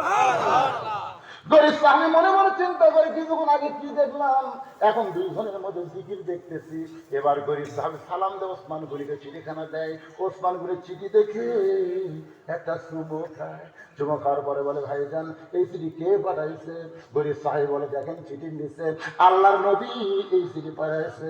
সঙ্গে সঙ্গে ওসমান গনি চিঠিতে একটা চুমো দেয়, বলে, ভাইজান, এই চিঠি কে পাঠাইছে? গরিব বলতেছে, আল্লাহর নবী এই চিঠি পাঠাইছে। সঙ্গে সঙ্গে ওসমান গনি একটা চুমো দেয়, বলে, ভাইজান, এই চিঠি কে পাঠাইছে? গরিব মনে মনে কয়, চিঠির মধ্যে 2000 টাকার অঙ্ক থেকে মাথা খারাপ হয়েছে, আল্লাহর নবী এই চিঠি পাঠাইছে। সঙ্গে সঙ্গে ওসমান গনি চিঠির চুমো দেয়, বলে, ভাইজান, এই চিঠি কে পাঠাইছে? গরিব বলতেছে, বুঝেছি, তুই ঠেকা দিবি না। বুঝেছি তুই টাকা দিবি না, তোর টাকার দরকার নাই। এই বলে কাঁদতে কাঁদতে গরিব সাহাবী নবীর দরবারে যায়। ইয়া রাসূলুল্লাহ, দুইবার গেলাম চার আনার জন্য, কেশারকে ছাড়ে না। তৃতীয়বারে গেলাম আলীর ভয়ে, চিঠি দিলাম, নাম জানতে চাই, আপনার নাম বলে আবার জানতে চাই, আবার জানতে চাই। তিনবার নাম বলেছে, হুজুর রাগ করে আর বলি নাই। এমন কৃপণের কাছে আমারে কেন পাঠালেন জানতে চাই। রাসূল কান্দের বলে, সাহাবী, আমার ওসমান তেমন হওয়ার কথা ছিল না, আমার ওসমান তেমন হওয়ার কথা ছিল না। এই কথা যখন নবী সাহাবীকে বলতেছে, এমন সময় ওসমান এক বস্তা টাকা নিয়ে আল্লাহর নবীর দরজায় দাঁড়ায় গেছে। নবী বলতেছেন, ওসমান, তোমার ভাইকে 2000 টাকা দান করার কথা বলেছি, এক বস্তা টাকা নিয়ে কেন আইছো? ওসমান বলে, রাসূলুল্লাহ, চিঠি পাওয়ার সঙ্গে সঙ্গে 2000 টাকা দেওয়ার নিয়ত করেছি, আর মনে মনে নিয়ত করেছি আমার ভাই যতবার আপনার পবিত্র নাম বলবে প্রত্যেকবার আমি 2000 করে বাড়ায় দিব। হুজুর তিনবার আপনার নাম বলেছে, তিনবার নাম বলার কারণে 6000, আর চিঠির কারণে 2000, এই 8000 টাকার বস্তা নিয়ে আইছি, আপনার পবিত্র হাত দিয়া আমার গরিব ভাইরে দিয়া দেয়। গরিব কান্দে, নবীও কান্দে। আল্লাহ, যে ওসমান আমার নাম শোনার সঙ্গে সঙ্গে 2000 টাকা দান করতে চাই, আমি নবী গরিব, ওসমানকে কি দিব? ওসমানকে দেওয়ার মতন তো আমার কিছুই নাই। আল্লাহ বলে, হাবিব, আপনাকে ভালোবেসে ওসমান আপনার নাম শোনার সঙ্গে সঙ্গে 2000 করে বাড়ায়, আপনি দিবার না পারলে কি হবে? আপনাকে ভালোবাসার কারণে আমার গানি ঠিক জানি আল্লাহ ওসমান দিয়া দিলাম।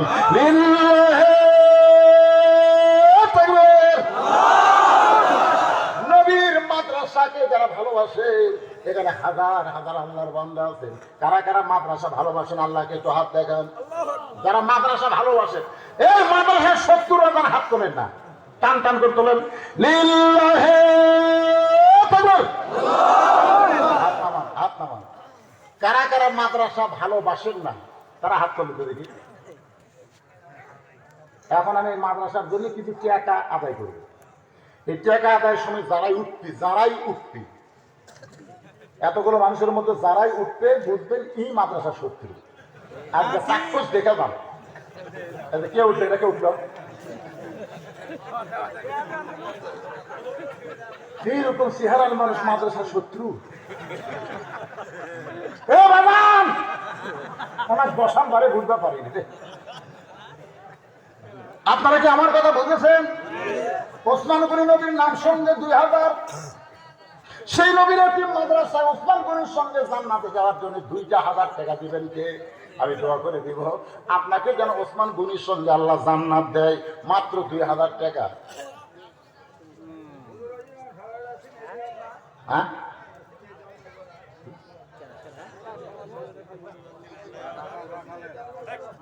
সিনিয়র দেব না মানে আমি কি ওয়াজ শেষ করছি? আমার ওয়াজের কোনো রেকর্ড নাই যে আমি ওয়াজ যেটা ধরি ওটা বাদ দিয়ে যাই, এরকম রেকর্ড নাই। আগামীকাল পর্যন্ত বাঁধবো সেই গ্যারান্টি আমার নাই। ধরে কোন ঠিক কি না? এই 2000 টাকা কে দিল বাজার? নাম কি আপনার? ফারুক হোসেন 2000 টাকা দিয়ে ওসমান গনির সঙ্গে জান্নাতে যাওয়ার চাই। আমরা একটু দোয়া করি, আল্লাহুম্মা আমিন। আল্লাহ তোমার এতগুলো মানুষের মধ্যে ওসমান গনির সঙ্গে জান্নাতে যাওয়ার জন্য 2000 টাকা দান করেছে। আল্লাহ ফারুক হোসেনকে তুমি কবুল করে দাও। তোর আপনজন যারা কাছে আল্লাহ কবরগুলোকে জান্নাতের টুকরা বানাও, বিরহমাতিকা ইয়া আরহামার রাহিমিন। লিল্লাহি তাকবীর। ওসমান গনির সঙ্গে জান্নাতে যাওয়ার জন্য শাহিন তোমার বান্দা 2000 টাকা দান করেছে। আমরা সবাই একটু দোয়া করে আল্লাহ শাহিনকে ওসমান গনির সঙ্গে জান্নাতে ধরে গান আমিন। আলহাজ জুয়েল হাজি, জুয়েল আলহাজ না, ওসমান গনির সঙ্গে জান্নাতে যাওয়ার জন্য 2000 টাকা করে বলেন মারহাবা। সবাই একটা হাত তুলে আল্লাহ জুয়েল সাহেব ওসমান গনির সঙ্গে জান্নাতে যাওয়ার চাই, 2000 টাকা দিয়ে আল্লাহ কবুল করেন, জোরে বলে আমিন।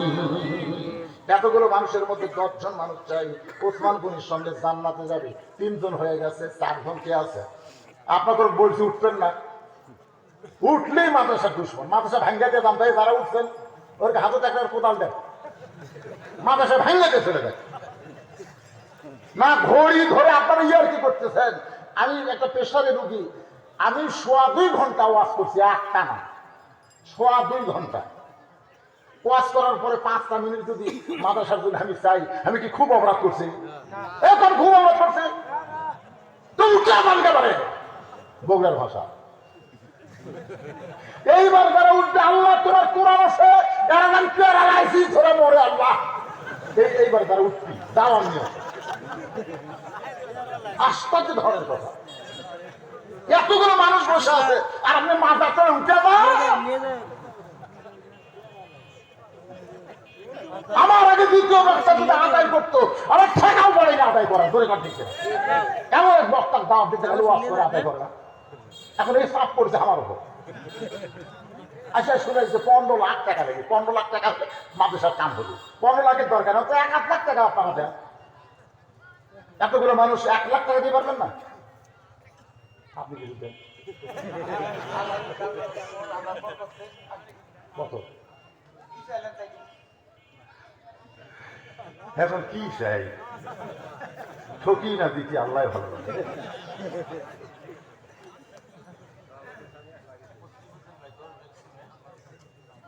আপনি একটু ধৈর্য ধরেন বাজার মাদ্রাসার জন্য, তারপরে বাকি ওয়াজ করে আমরা সগলি মিলে মনোভাব করবো। ধরে কোন কথা ঠিক কিনা? আগামীবার কাল পর্যন্ত বাঁচার গ্যারান্টি আছে? যেরকম হাজার হাজার মানুষের একটা মোনাজাত আপনি পাবেন আপনার জীবনে, সে গ্যারান্টি আছে? তো উঠেন কেন? আপনাদের কাছে কেউ যদি উঠতে চাপ টাইমে বসান, উঠিস না, উঠিস না বাবা। এই তো মাদ্রাসার ছাত্ররা ভিতরে ঘুরতেছে, কে বাবা কি নেওয়ার জন্য ঘুরতেছে বাবা? হ্যাঁ, আপনারা যারা সিমেন্ট দেবেন, মাদ্রাসার দোতলা করা লাগবে, রড দিবেন। এখানে কি ভাই কয়বার দিল? নাম কি? জগৎ পাত্তার মুসলিম দশটা সিমেন্ট ধরে কোন মারহাবা। আজকের মাহফিলের সম্মানিত সভাপতি বীর মুক্তিযোদ্ধা 2 মাসের হাদিয়া দেন। সরকার তো আপনাকে হাদিয়া দিচ্ছে, 2 মাসের দেন। লিল্লাহি তাকবীর, আল্লাহু আকবার। 2 মাসের হাদিয়া সম্মানিত সভাপতি করে বলেন মারহাবা। এখন আপনার হাদিয়া কত জনগণের শুনবে? আমার মুখ আমি জানি তাই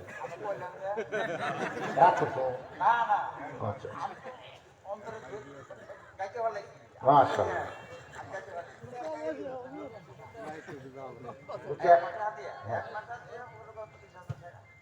তাহলে 2 মাসের হাদিয়া মানে 40,000 টাকা করে বলেন মারহাবা। আল্লাহ আমার ভাইজানকে হায়াতে তাইয়্যিবা দান করেন সবাই আমিন। আপনজন বাপ মা যারা কবরে গেছে, এই সন্তানের দান করার উসিলায় আল্লাহ বাপ মার কবরকে যেন জান্নাত বানায় করে দেন আমিন। পরিবার নিয়ে সন্তান নিয়ে সুখে শান্তিতে যে কয়দিন আছে আল্লাহ যেন কবুল করে দেন আমিন।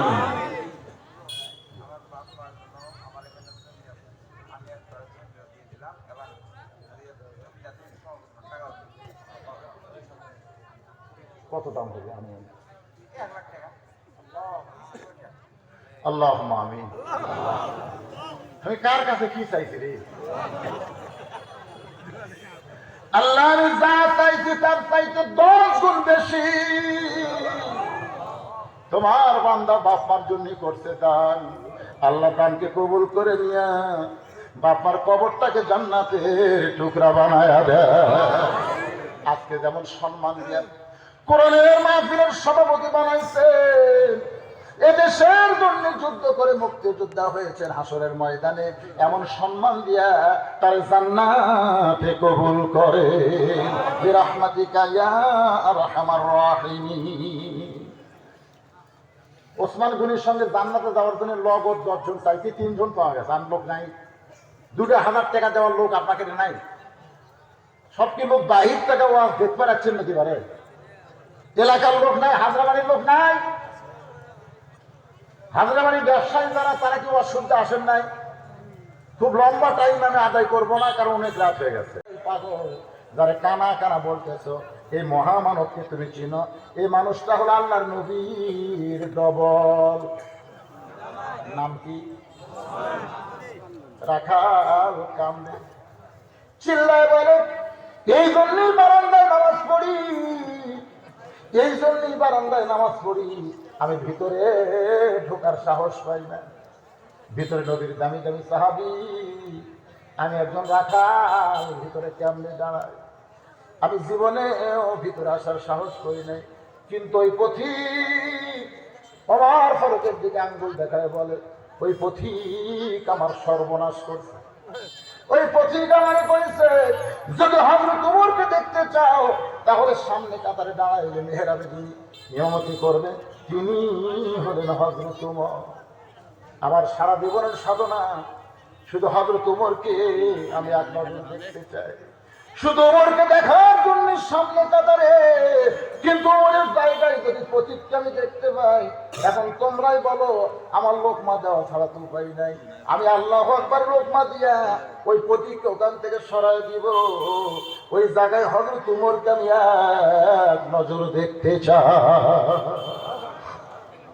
হাজার হাজার সাহাবীরা কান্দে। মুসলিম নবীর সমস্ত সাহাবী যখন কাঁদতেছে, রাখাল চিল্লায় বলে, আল্লাহ, বারান্দায় নামাজ পড়া ভালো, ভিতরে কেন কান্দা কান্দি শুরু হয়ে গেল? ওসমান গনি বলে, রাখাল ভাই, ভিতরের মুসলিমরা কেন কাঁদতেছে তুমি জানো না? তুমি যারা পথিক পথিক বলতেছ, এই কথা শুনে ভিতরের মুসলিমরা কাঁদতেছে। তুমি যারা পথিক পথিক বলো, তিনি হলেন হযরত ওমর।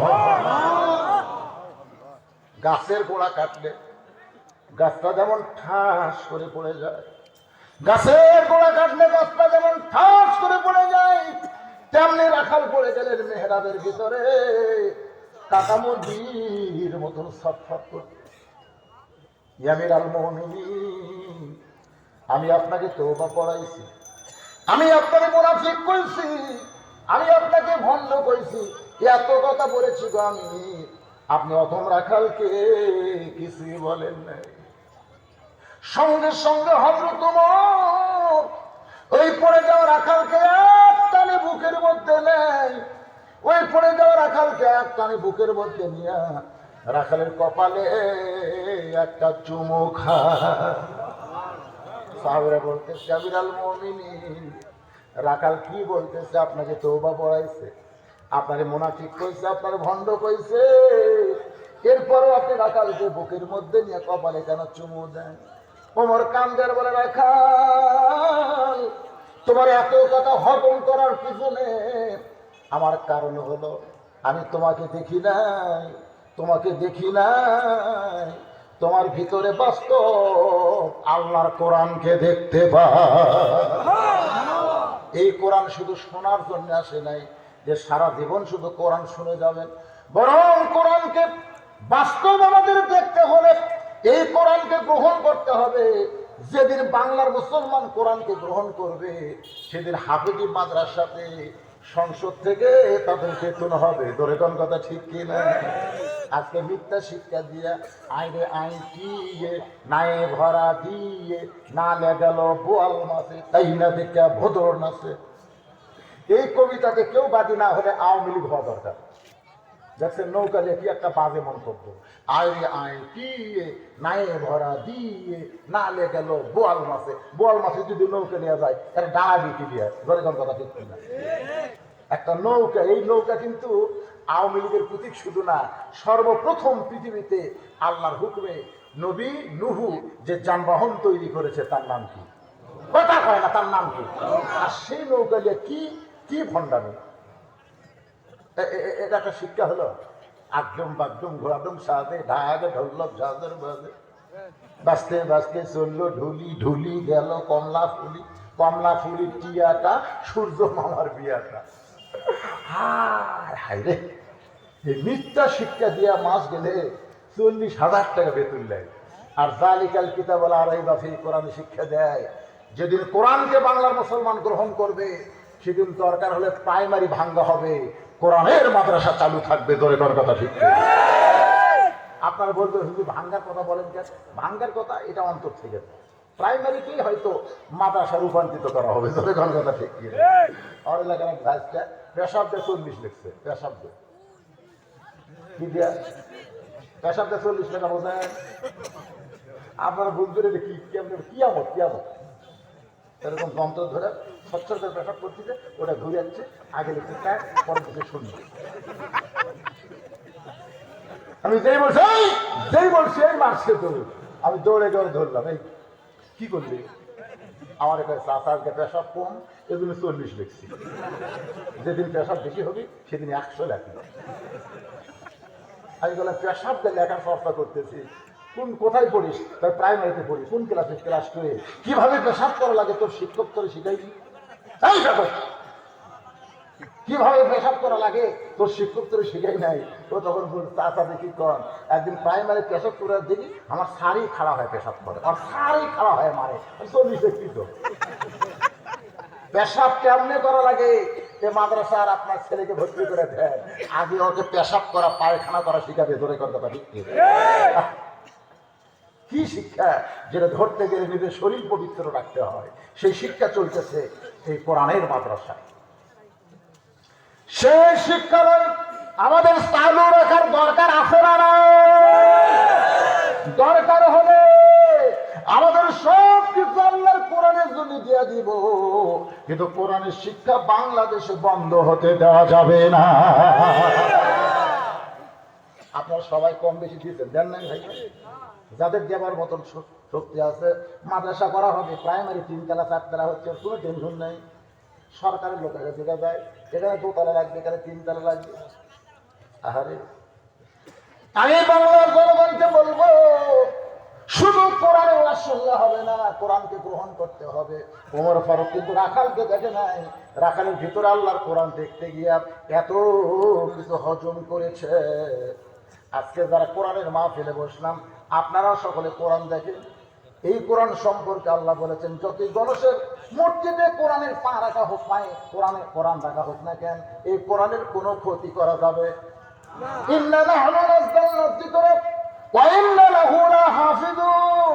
যাদের মাথায় পাগড়ি পরানো হলো, এখানে কয়জনের মাথায় পাগড়ি হয়ে গেল? 2 জন। তার মানে কি বুঝলেন? 2টা কোরআন শরীফ হয়ে গেল। জান্নাতি হাফেজ শুধু নিজে জান্নাতি না, ওর আত্মীয় ওয়ারিসের মধ্যে 10 জন ব্যক্তি যাদের উপর জাহান্নাম ওয়াজিব হয়ে গেছে, এই কোরআনের হাফেজ হওয়ার কারণে তাদের সুপারিশ করে আল্লাহর দরবারে জান্নাতে নিয়ে যাবে। তাহলে এই মাদ্রাসাগুলা চালু রাখার দরকার আছে না নাই? দরকার আছে না? আপনারা সর্বাত্মক সহযোগিতা দিয়ে এই মাদ্রাসাকে চালু রাখবেন। আল্লাহ পাক আমাদের সকলের জন্য কবুল করুন। সকলে বলে আল্লাহুম্মা আমিন। ভাইজান, মনোযোগ করতে করতে 1টা বাজবে। আজকে বাড়িতে যে অজু করে বিছনায় ঘুমাতে যাবেন। এতদিন ইচ্ছা মতো বিছনায় ঘুমাচ্ছেন, কিন্তু আজকের দিনে আপনার অজু করা লাগবে। আমার কথা কি বুঝলেন? অজু করে বিছনায় ঘুমাতে যাবেন। আল্লাহুম্মা বিইসমিকা আমুতু আহইয়া করে ঘুমায় যাবেন। বাড়িতে কারো 2টা বাজবে, কারো 2:30টা বাজবে, যখন যত রাতে হোক না কেন, আপনি অজু করে বিছনায় ঘুমায় যাবেন। আপনার 1 ঘন্টা ঘুম হোক আর 2 ঘন্টা ঘুম হোক, অন্য রাতে 6 ঘন্টা 7 ঘন্টা ঘুম হয়ে আপনি যে শান্তি পাইছেন, আজকে 1 ঘন্টা ঘুমের মধ্যে আল্লাহ আপনার শরীর সেরকম শান্তিময় করে দেবে। কি করে? আল্লাহ পারে কি পারে না? অনেক লোক ঘুমের মধ্যে সকালে উঠে কয় আজকে সারা রাত আমার ঘুম হয়নি। এটা তো লাগে ফান শোনা গেল, তো ঘুম হয়নি মানে? ভাই ঘুম হয়েছে ঠিক রে, কিন্তু ঘুমের মধ্যে আমার সাপ ধাবড়াছে। হায় হায়, আজকে এক ডাকাতটা ছুরি নিয়ে আমার ধাবড়াছে ভাই, সারা রাত খালি দৌড়াতে দৌড়াতে আমার খানি শেষ। তার মানে ঘুম পাড়তে না দৌড়াছে? কথা পার না কেন? ঘুম পাড়ছে, ঘুম হেন। এই জন্য আপনাকে আজকের ঘুমটা হবে ফ্রেশ ঘুম। 1 ঘন্টা হোক আর 2 ঘন্টা হোক, অজু করে যাবেন বিছনায়, আল্লাহুম্মা বিইসমিকা আমুতু আহইয়াতে ঘুমায় যাবেন। আল্লাহ তাআলা ফজরের সময় আপনাদের কানের মধ্যে মুয়াজ্জিন হয়ে আযান ঢুকাই দিবে। আপনারা চেতন পেয়ে জামাতে নামাজ পড়বেন, বুঝতেই পারবেন না যে 1টা পর্যন্ত ওয়াজ শুনেছি। সবকিছুর মালিক কে? আল্লাহ। ইস্তিগফার করে আস্তাগফিরুল্লাহ। যারা পিছনে দাঁড়িয়ে আছেন আপনারা বসেন, মোনাজাতের সময় বসাটা হলো আদবি। হ্যাঁ, আজকের মাহফিলের সম্মানিত সভাপতি সাহেব, ভাই মাইক আপনি ধরা লাগবেন, ওনার মাইকে আমি বলে দিচ্ছি। اللهم صل على محمد وعلى ال محمد كما صليت على ابراهيم وعلى ال ابراهيم انك حميد مجيد اللهم بارك على محمد وعلى ال محمد كما باركت على ابراهيم وعلى ال ابراهيم انك حميد مجيد اللهم امين ربنا آتنا في الدنيا حسنة وفي الآخرة حسنة وقنا عذاب النار আল্লাহ সেই মাগরিবের নামাজের পর থেকে রাত্রি 1টা পার হয়ে গেছে।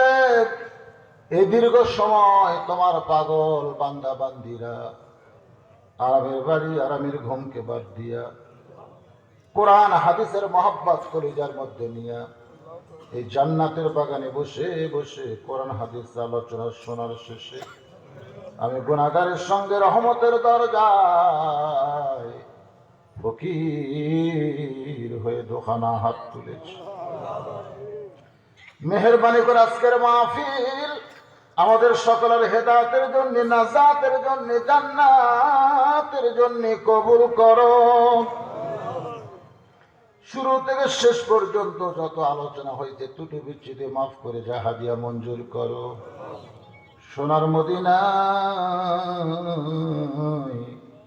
নবীর রওজা মুবারকে কবুল করো। तमाम अंबियाए किराम, असहाबे किराम, ताबीने किराम, तबा ताबीने किराम, औलियाए किराम, पीर माशाइख बुजुर्गाने किराम, तमाम पृथिबीर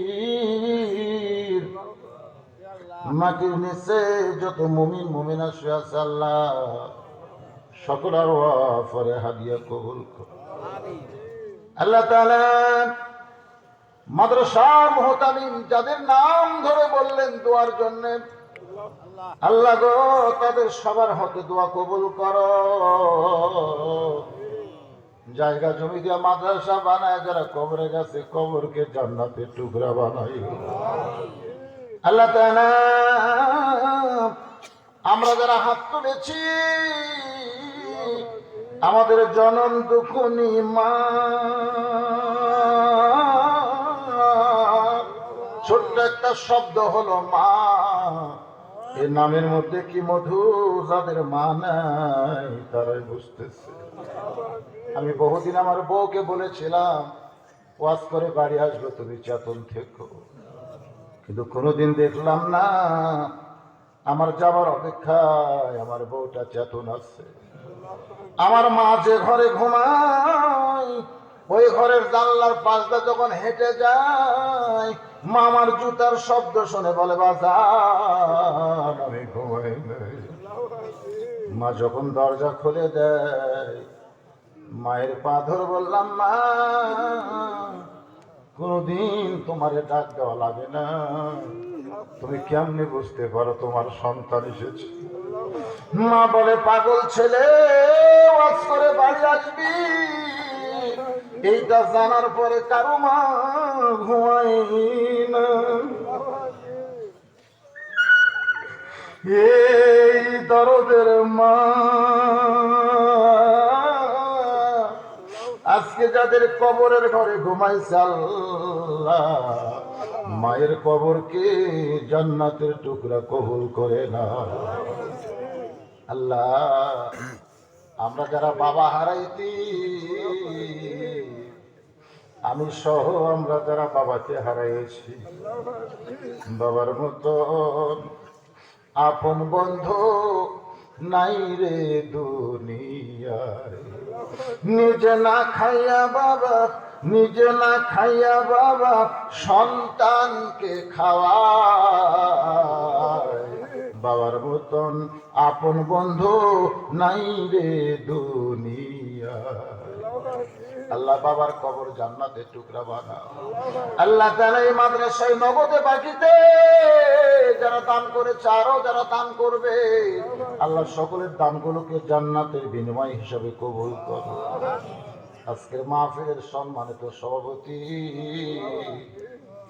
মাদ্রাসার জন্য পাঞ্জাবি ফকিরের মতন বাড়ায় দিচ্ছে।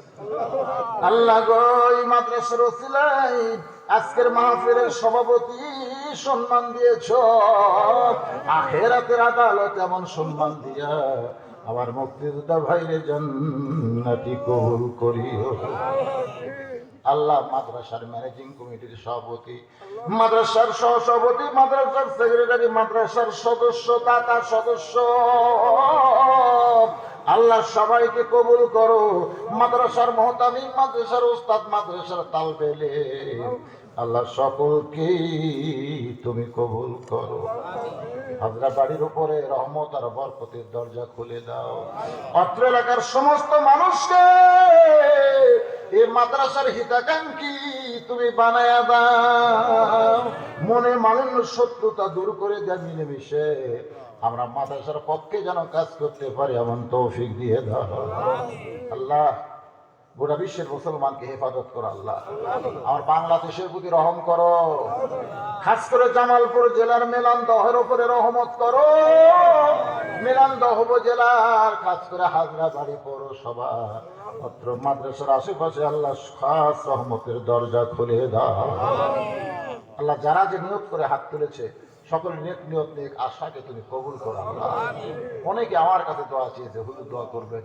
মাদ্রাসার মুহতামিমের কাছে দোয়া চেয়েছে, আজকের মাহফিলের সভাপতির কাছে দোয়া চেয়েছে। যে যেভাবে দোয়া চেয়েছে আল্লাহ তার সেভাবে দোয়া কবুল করবে। আল্লাহ কত মানুষের জানাজার নামাজ আমরা পড়েছি, এই দুই হাত দিয়ে কত কবরে আমরা মাটি দিয়েছি। একদিন আমরা মরে যাব, যেদিন আমাদের মৃত্যু হবে দিনটা যেন জুমার দিন হয়, মাসটা যেন রমজান মাস হয়। ইমানের সাথে ইজ্জতের সাথে এই দুনিয়া থেকে বিদায় নেওয়ার কালে আমাদের জবানে জারি করে দিও লা ইলাহা ইল্লাল্লাহ মুহাম্মাদুর রাসূলুল্লাহ সাল্লাল্লাহু আলাইহি ওয়াসাল্লাম। আসসালামু আলাইকুম ওয়া রাহমাতুল্লাহি ওয়া বারাকাতুহু।